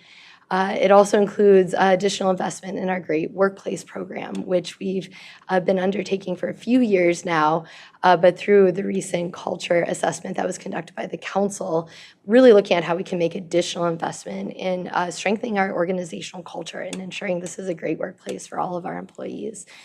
That second strategic priority, experience, this includes our continued and expanded investments in safety and security, and I'll talk a little bit more about that on the next slide. But it also looks at how we're ensuring a well-maintained, clean system, as well as one where we're using technology to communicate transit information easily and effectively. So there are investments along those lines throughout this proposed budget as well. And then the final strategic priority, and maybe I should step back and say, when we ask kind of those big picture questions, what's your ideal transit experience? Kind of some of the themes that came throughout the comments we received are people want a clean, safe, reliable system and one with more options. We heard a lot of interest in providing additional service, and in a partial answer to Chair Barber's question, if you look at our service level on the street now, this proposed budget would increase that by 10%. And that includes those transitways that are opening, as well as service improvements we'll be prioritizing through the Network Now project. The budget that we're proposing to you also includes over 130 positions to support the Green Line Extension project. So even though revenue service is expected for Green Line Extension in 2027, we are really starting this process now of making sure we're building up and preparing to operate that flawlessly when we get to that point in 2027. There's also additional investments as it relates to just the additional costs we take on as we expand our system, particularly the Gold Line, B Line, and E Line, all three of which are going to open next year. Next slide, please. And then this is my final slide before handing it back over to Mr. Petrie, but doing a little bit deeper dive into that experience strategic priority, and in particular, the safety and security investments we're making.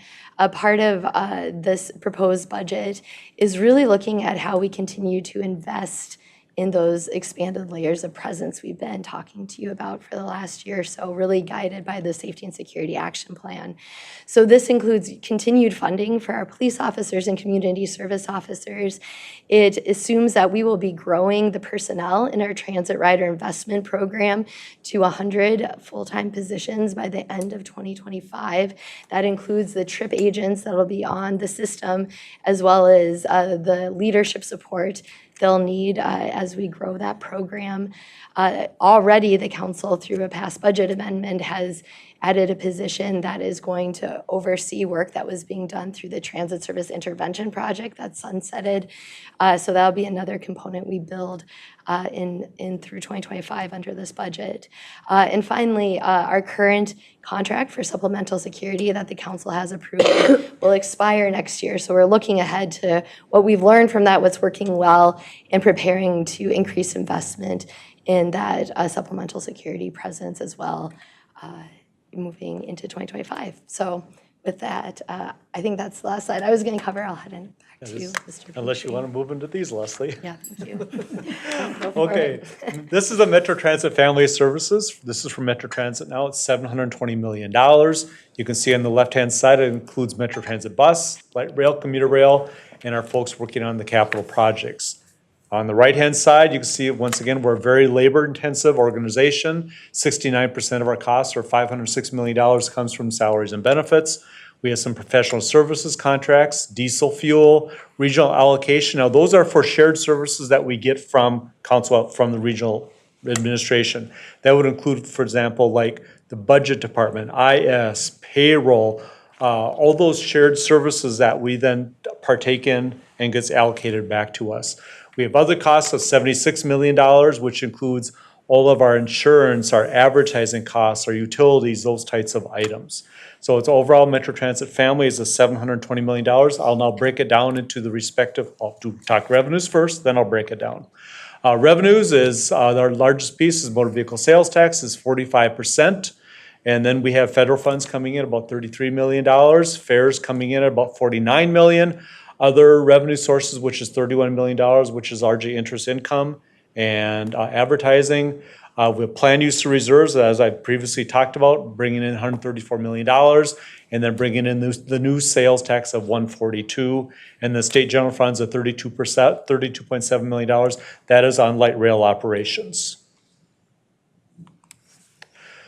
So one of the other slides that we also want to show just basically is, now let's just talk about Metro Transit as a division.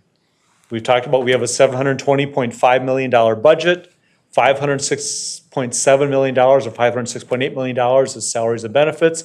Its FTEs of 3,872. One of the things I just want to show basically then if you compare our amended budget in 2024 to the proposed budget in 2025, it's 359 FTEs. It looks very, very sizable, but when you think about, there's basically three main pieces that make up that FTE increase. As Leslie had mentioned, 137 FTEs is for the Green Line extension. We have an additional 76 FTEs on the TRIP program. We have over 30, I think it's 37 FTEs for the maintenance of of the new lines that are coming on, whether it's the Gold line, the B line, the E line. We have additional operators also coming on for those service expansions. So that makes up probably the largest material piece of that 359 that we're talking about this evening. But we just wanted, this is a real side that we like to show. Basically, this is our FTE complement, but this is where it's increasing, and this is why it's increasing next year. So let's go into Metro Transit Bus. Metro Transit Bus, our service levels that we're proposing next year is about 91% of pre-COVID levels. Once again, this includes our base bus operations that we're operating today, but also includes in the Gold line starting in, I believe it's in March of 2025, B line starting in June of 25, and E line starting late 2025. So all that has been factored into our bus service levels for next year. Once again, this is also going to encompass robust hiring and training of operators. We've had, as we've talked about to the committee over the last year, so we've had very, very good luck hiring operators, bringing operators in. So, but bringing on this new levels of services, it's going to hopefully maintain, and we'll be able to continue to hire operators at the levels that we are hiring. And this is all shape of our Network Now project, moving us forward.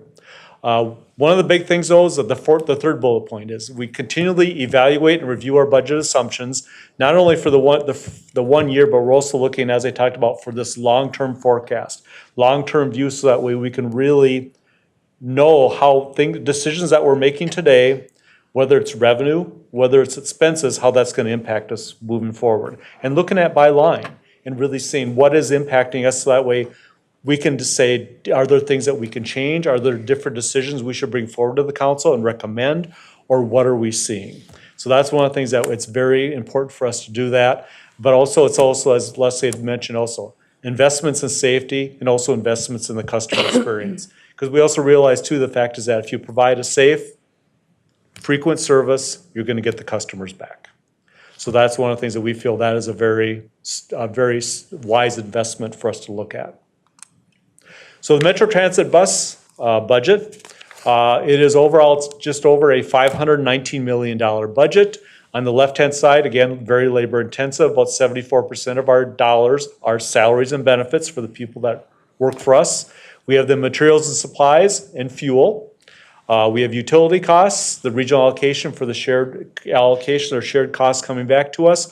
And then the other costs, which is mainly, like I mentioned, like utilities, not utilities, but like advertising, insurance, those types of items. You'll see on the revenue sides here, so you'll notice as we go through the various lines are a little different on each line now. Metro Transit Bus, you don't see state general fund, but you'll see motor vehicle sales tax. So motor vehicle sales tax comes to Metro Transit Bus. It's about 57% of our budget. And then you have the fund balance transfer of the $16.5 million. That's coming from the motor vehicle sales tax reserve to be used from last year's excess to be used into operations next year.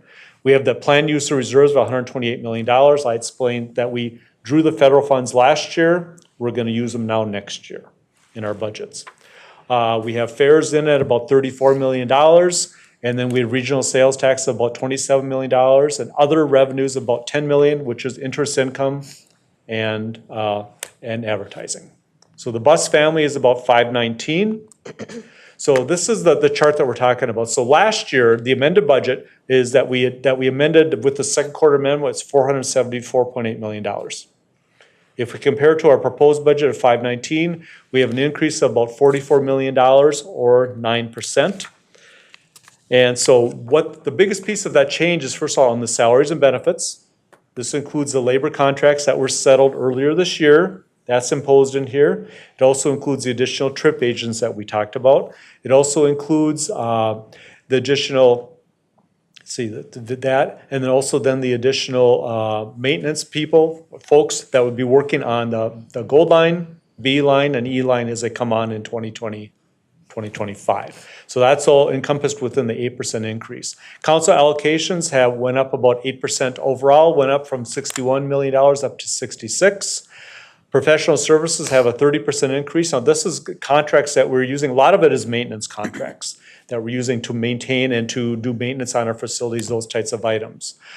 Fuel is a 7% increase. Now this is basically driven, our price per gallon is virtually the same last year, this year to next year. no change within that. This is mainly driven by the additional miles that will be operating, bringing on the Gold Line, B Line, and E Line. So it's the additional service that's causing that 7%. Materials and supplies is also due to the additional service that we're operating with the new lines. And then other costs have about a 5% adjustment. So that's overall about a 9% adjustment in costs between year to year. But a lot of it is like I mentioned, it's a trip, and it's the bringing on then of the B Line, Gold Line, and E Line in 2025. One of the things that we've historically also talked to the council about is when we look at our inflation, we've always historically used an inflation factor of 3.15%. So then we just want to basically say, okay, what items are really hitting above a normal inflation of 3.15? Also, that 3.15 is what we actually use in our multi-year forecasts, is we use that. And then we also then analyze what's going above. So we can kind of pinpoint, so we know, so we can plan forward. So the changes are, once again, the wage increases for contracts, agreements, and also for the new in service. That's about $7 million. Then we have the new service, of the $4.7 million for the Gold, B, and E Line. Fuel, which is basically due to consumption increase, additional gallons for running the new service, along with the parts. The federal rate adjustment, this is $5.5 million.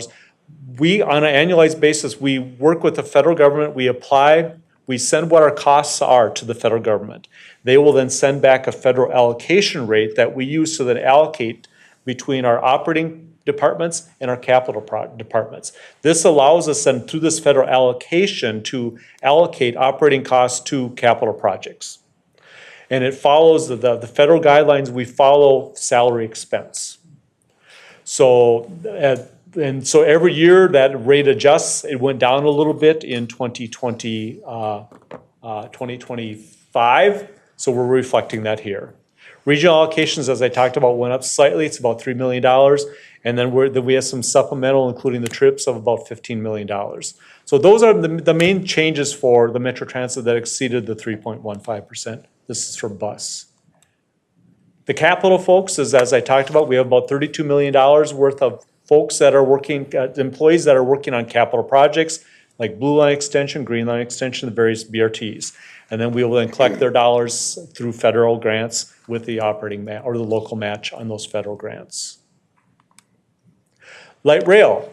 One of the highlights with light rail, we've had very good luck on hiring operators for the light rail system. We are planning to return to 10-minute frequency next year. We're currently operating at 12. Planning to move us on to 10-minute frequency next year, dependent upon hiring. We also have, as we've talked about in the past, we have increase in parts and utilities. One of the things on the repair parts is the fact is that anything, we've seen this over the last couple of years, anything that is computerized, has digital chips or any of those types of items, we're seeing a significant increase in those repair parts. So that's being reflected in next year's budget also. We also have additional costs to maintain the assets on a state of good repair, a lot of maintenance costs that we are incurring on the light rail system. As I talked about earlier, we're removing the county funding for the Metro Blue and the Green Lines. So for example, if you recall, 50% of the subsidy used to come on the Blue Line was from Hennepin County. And on the Green Line, the 50% of the subsidy came from Ramsey County and Hennepin County. Those are now removed and replaced with the sales tax. The light rail family services on the right-hand side, you can see they're also very labor intensive, about $66 million or 44% of the budget is salaries and benefits. You'll see in there, we have the slice of $16.3 million. We've talked about there's just over 130 FTEs planned for the Metro Green Line extension, the pre-revenue operations. So we're planning on hiring about 130 people, about $16 million next year. We have our propulsion costs. So instead of diesel, you have propulsion on the light rail side. We have our utility costs, allocations coming from regional administration, all other costs, which would be like the utilities, insurance, et cetera, supplies, materials and supplies to keep the rail system going, and the modal allocations. Now what that is that's for shared costs across the Metro Transit family.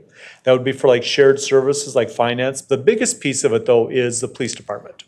The police department comes into the Metro Transit bus, and then we allocate it out. So basically, all the fare inspection, all the fare compliance work that the police officers and also all the calls that they do, either on the bus line, the rail line, we allocate those costs across the respective lines. On the revenue side, on light rail, you can see we have state funds coming in of $29 million, fares of about 10%. Like I mentioned, we're seeing those starting to move up. Plan to reduce reserves of just over $2 million. Other revenues at 1.7, that's largely advertising revenue. You see all the wraps on the trains. That is all other revenues. And then the regional sales tax coming in of $102 million, replacing the county's portion, and also then paying for pre-revenue startup costs on the Green Line expansion. So take the same snapshot comparing our amended budget 24 to our proposed budget 25. So one of the things I've done here is I backed out the Green Line extension startup costs because I wanted to get a pure apples to apples comparison of light rail blue and green to light rail blue and green without the expansion service coming on. Salaries and benefits went up about 8%. As I mentioned, that's due to the contracts, changes in the contracts, but it's also moving us from 12-minute frequency to 10-minute frequency. That gives you the increase in your costs. We have the increase in council allocated expenses. The biggest driver on this piece is a lot of the council allocated costs come through based on FTEs. So that is the one piece I wasn't able to break out here. When you're bringing on 130 FTEs for the Green Line extension, that brings on regional allocation costs, so they're in here. We also have then professional service costs and some increases in materials and supplies. So overall, it's about a 16% increase in our budget on the light rail system for next year. But once again, the biggest piece is moving from the 12-minute frequency to the 10-minute frequency. That's the cost driver.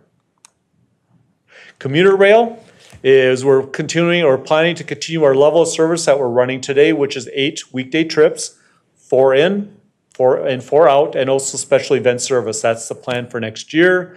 That's one of the items that we continually look at, we monitor, and we look at what the ridership demand is.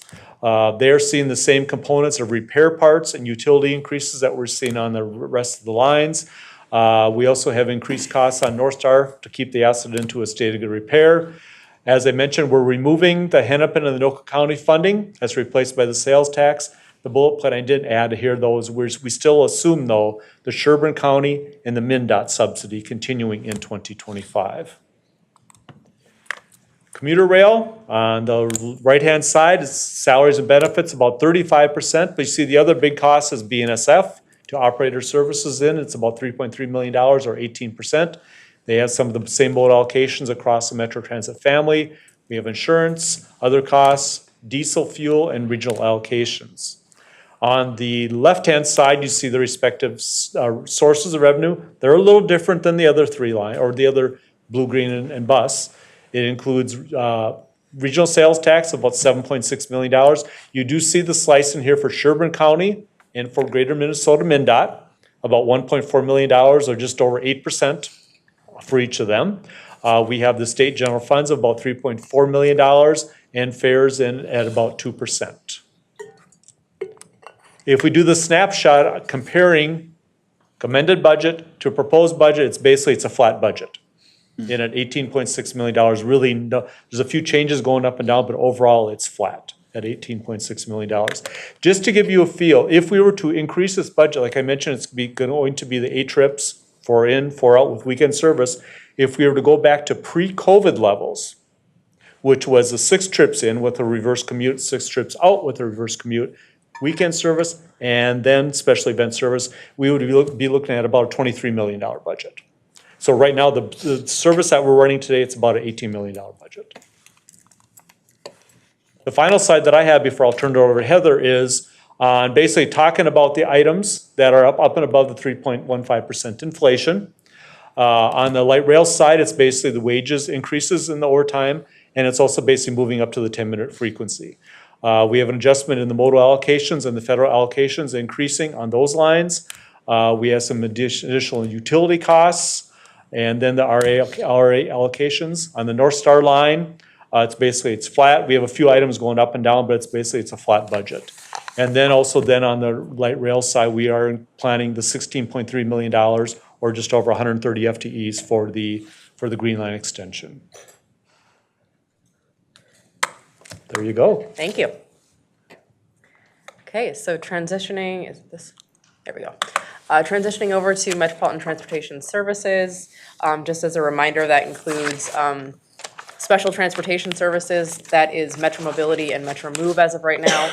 We're moving towards changing how we talk about that program to align with how it is referred to in legislation as it's moving to a forecasted program. So when I refer to it as special transportation services, that is why, but I am talking about Metro Mobility and Metro Move at this point.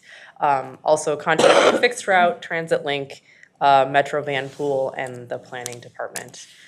So right now, our preliminary budget is based on current service levels and updated contract rates and fuel prices. The 2025 budget represents service levels at 100%. What was operating in May of this year, 2024, with an hourly rate inflated at 4% annually. Service continues to increase, especially as we start looking at Network Now. So that is one area that we anticipate expenses will continue to increase. Metro Mobility service levels are budgeted at 100%. However, ridership in 2023 was still at 87% of pre-COVID levels, so our ridership for 2025 is budgeted at 95%.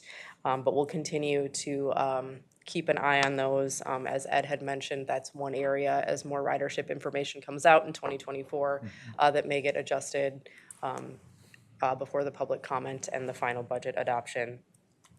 Continuing to look at sort of what it looks like in the world post-pandemic and doing some analysis on that.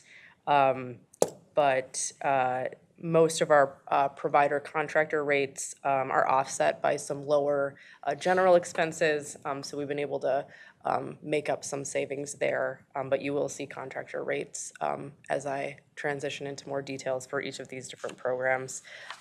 And like Metro Transit, we continue to conduct analysis every quarter as we're doing the quarterly management reports. What do things look like? What are the trends like for spending and ridership and those sorts of things? So the other thing, as has been mentioned a couple of times, the Metro Mobility or Special Transportation Services transitioning to a state forecasted program on July 1st of 2025.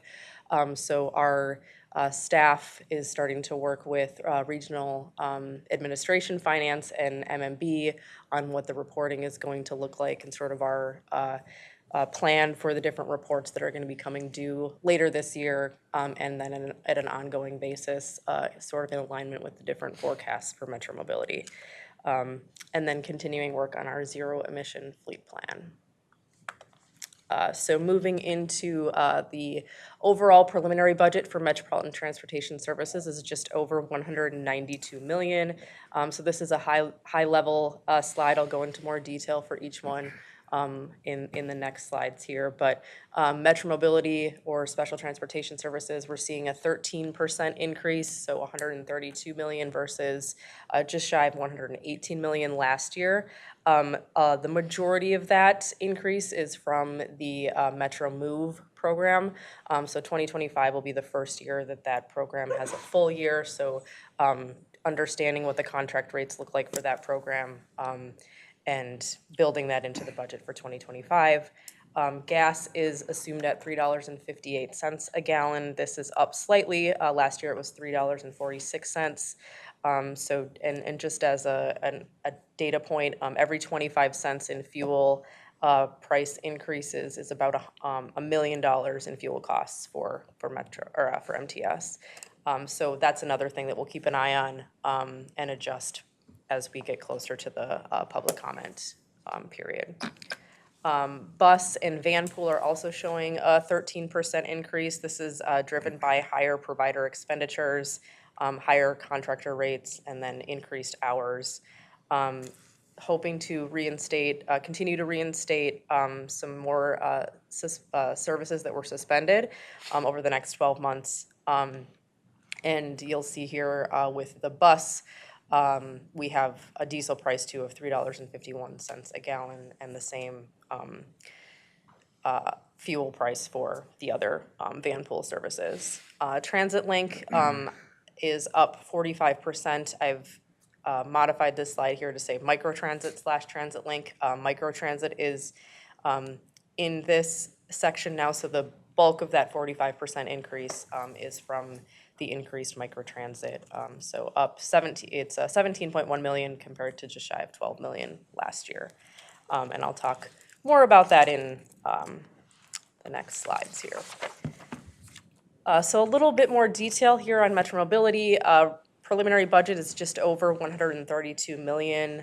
State General Fund appropriations make up the bulk of that at $80.6 million or 61%. The federal component that you see there, that is the $19 million that Ed had mentioned earlier. So the last of our COVID relief funding going towards Metro Mobility in the first half of next year. And then there is about a $6 million component of federal funding that comes from DHS for the Metro Move program. So there's state funding and DHS funding. It's a one-for-one match that we get there. And then $7.6 million of fares and $18.8 million in reserves. That's up a little bit from last year just as we spend down the last of our federal relief funding. We don't have quite as much going to that.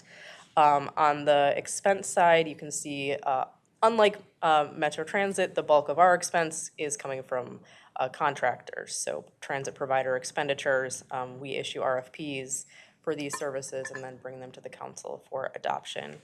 Again, we're budgeted at 100% service levels, so this is based on ridership coming back to 100%, but you'll remember that we have it budgeted at 95% for ridership.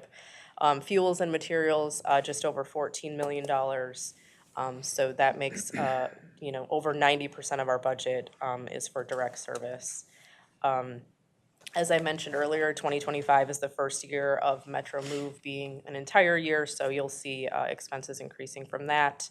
$3.4 million is the RA allocation that Ed had mentioned in his slide, so things like the chair's office, general counsel, human resources, those sorts of things.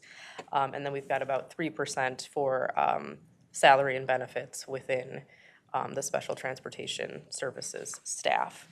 And then $2.5 million for contracted services.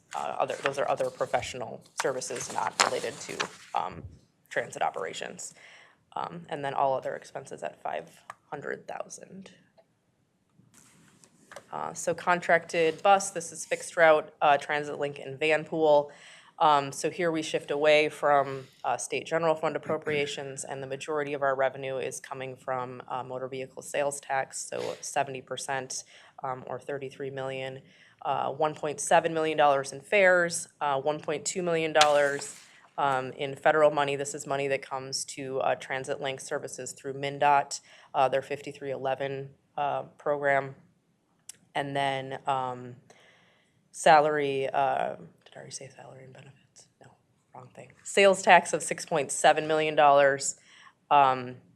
And then reserves, use of reserves at $4.2 million. As far as the expenses go, again, you'll see the bulk of the provider expenses, 92% is for transit service operations, salary and benefits at 1.1%, so that's internal staff here at the council. And then the rest of the budget, 6% or so, is the RA allocation, other contracted services, so professional services, and then other expenses. So for fixed route, as I had mentioned, there is a $4.8 million increase over 2024 or 22%. That's just a result of higher contracted rates and increased hours on the road. And we are, again, hoping, as I had mentioned earlier, hoping to reinstate a decent number of services over the next 12 months. For Van Pool, there is modest growth in 2025. There are currently 48 van pools operating. The 2025 budget is based off of an estimated 54 vans, so I'm planning on seeing a few of those come back. And then as far as TransitLink goes, I had mentioned the higher provider expenditures, so 44% higher, which sounds like a lot, but when you're running a smaller budget, it doesn't take long to see those percentages increase. So of the $5.2 million increase, $4.3 million of that was for microtransit. So there were additional 3 zones added in '24. So carrying those forward into 2025, and then 2 more zones will get added in 2025. And then the $6.7 million in sales tax that you see there is money that we are using towards the microtransit, so achieving one of the objectives as laid out in legislation. Some of the planning highlights. Continuing development, wrapping up development rather, of the 2020-50 Development Guide and the 2050 Transportation Policy Plan, and adopting that in 2025, beginning a regional solicitation evaluation to prepare for the 2026 solicitation, and then some new and continued planning studies, including the Safety Action Plan, public charging need analysis, the microtransit policy framework, and some other ongoing studies. And then finally, the planning and pass-through budget. So on the left-hand side, you'll see planning. We're seeing an 11% increase over 2024, so $13.1 million compared to just shy of $12 million in 2024. $5.7 million comes to the council as the federal consolidated planning grant. And then on the right-hand side, this is the pass-through funding. So this is funds that we're passing through to the regional transit providers, Plymouth, Maple Grove, Southwest Transit, Minnesota Valley Transit Authority, and the University of Minnesota. The 19% increase that you're seeing here is driven primarily by the $17.1 million placeholder that we have for the transportation sales tax, and then the $3.1 million federal operating grants that we anticipate will start in 2025. So yes, $66.4 million this year compared to $55.9 last year. You'll also recall that the council passes on a component of, or a portion of, the motor vehicle sales tax to the suburban transit providers through our state transit funding allocation policy. For 2025, that number is budgeted at $49.1 million, although it will be based on actuals as they come through in real time. And then the second component is the federal operating grants, as I had mentioned. So those are CMAQ grants that they are awarded through the regional solicitation. There are 2 for MVTA, and then there are 2 grants in there also for Southwest Transit, and we just budget the portion that we anticipate will be spent in 2025. So it's not the full amount, but we've done a sort of a cost analysis on what we think the spending will be, and budgeted that for 2025. And then just to note, for the $17.1 million in transportation sales tax, that is a placeholder that was based off of the 2023 to 2024 allocation. So you'll remember that we had a portion of money coming in starting in October of 23. So, and then all through 24 that we had based off of percentage of ridership in the region. So we have used that same formula here for our operating budget purposes, but also to give the STPs sort of a baseline number as they're preparing their 2025 budgets as well. This number has been communicated outward. We do anticipate it'll change slightly, only in the upward direction, as we finalize our sales tax policy in the coming weeks and months. And then here is just a slide of the planning, operating and revenue. So the bulk of the money coming in is federal funding, both from the consolidated planning grant, and then the MVEST component too as well, that is a match to the federal funding that we receive. And then there's $450,000 of regional sales tax. That's for the Midtown Greenway study, and then other revenues as well. Expenses, largest component is salary and benefits, so that is the folks working in Metropolitan Transportation Services for planning, so the MPO function as well as Charles's salary, my salary, and then other grant staff that you would see here periodically who are doing the work in the background, and then the RA allocation and consulting expenses as well. So that wraps up my slides and our presentation. So if there are any questions, we can stand for those now. Thank you. I know Councilmember Chambliss had a question. Yeah, it was related to the van pool. And it's more kind of an operational question, and as far as how is that going? I know it was going slow before pandemic, as far as its potential. So how is it doing right now, and what is the plan for, maybe now isn't the right time to ask that, but I'm curious. Madam Chair, committee members, I do not have an answer to that specific question. I don't know if Amy has more insight or if we'd have to check in with contracts and services staff. Yeah, Madam later. Chair, I'm not clear on that one either. We can follow up when Yeah. Charles is back. Yeah. Yep. All right, additional questions? Councilmember Carter?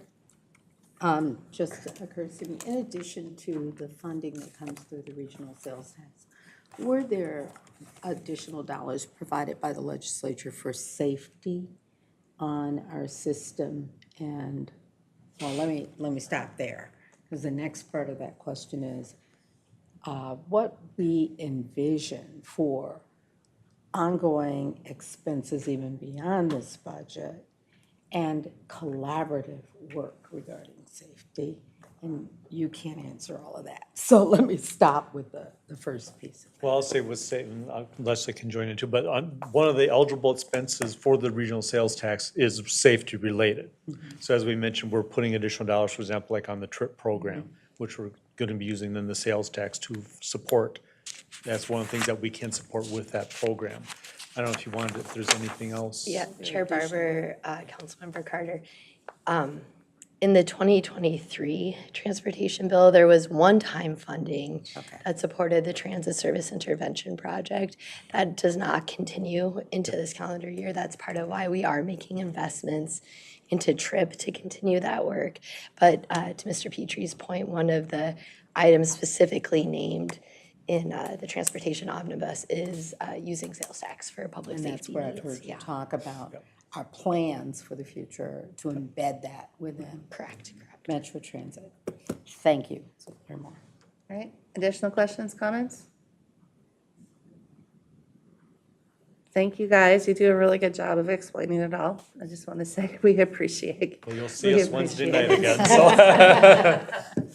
Yeah, and then if there's nothing else, objection, we're adjourned. Thank you. Thank you.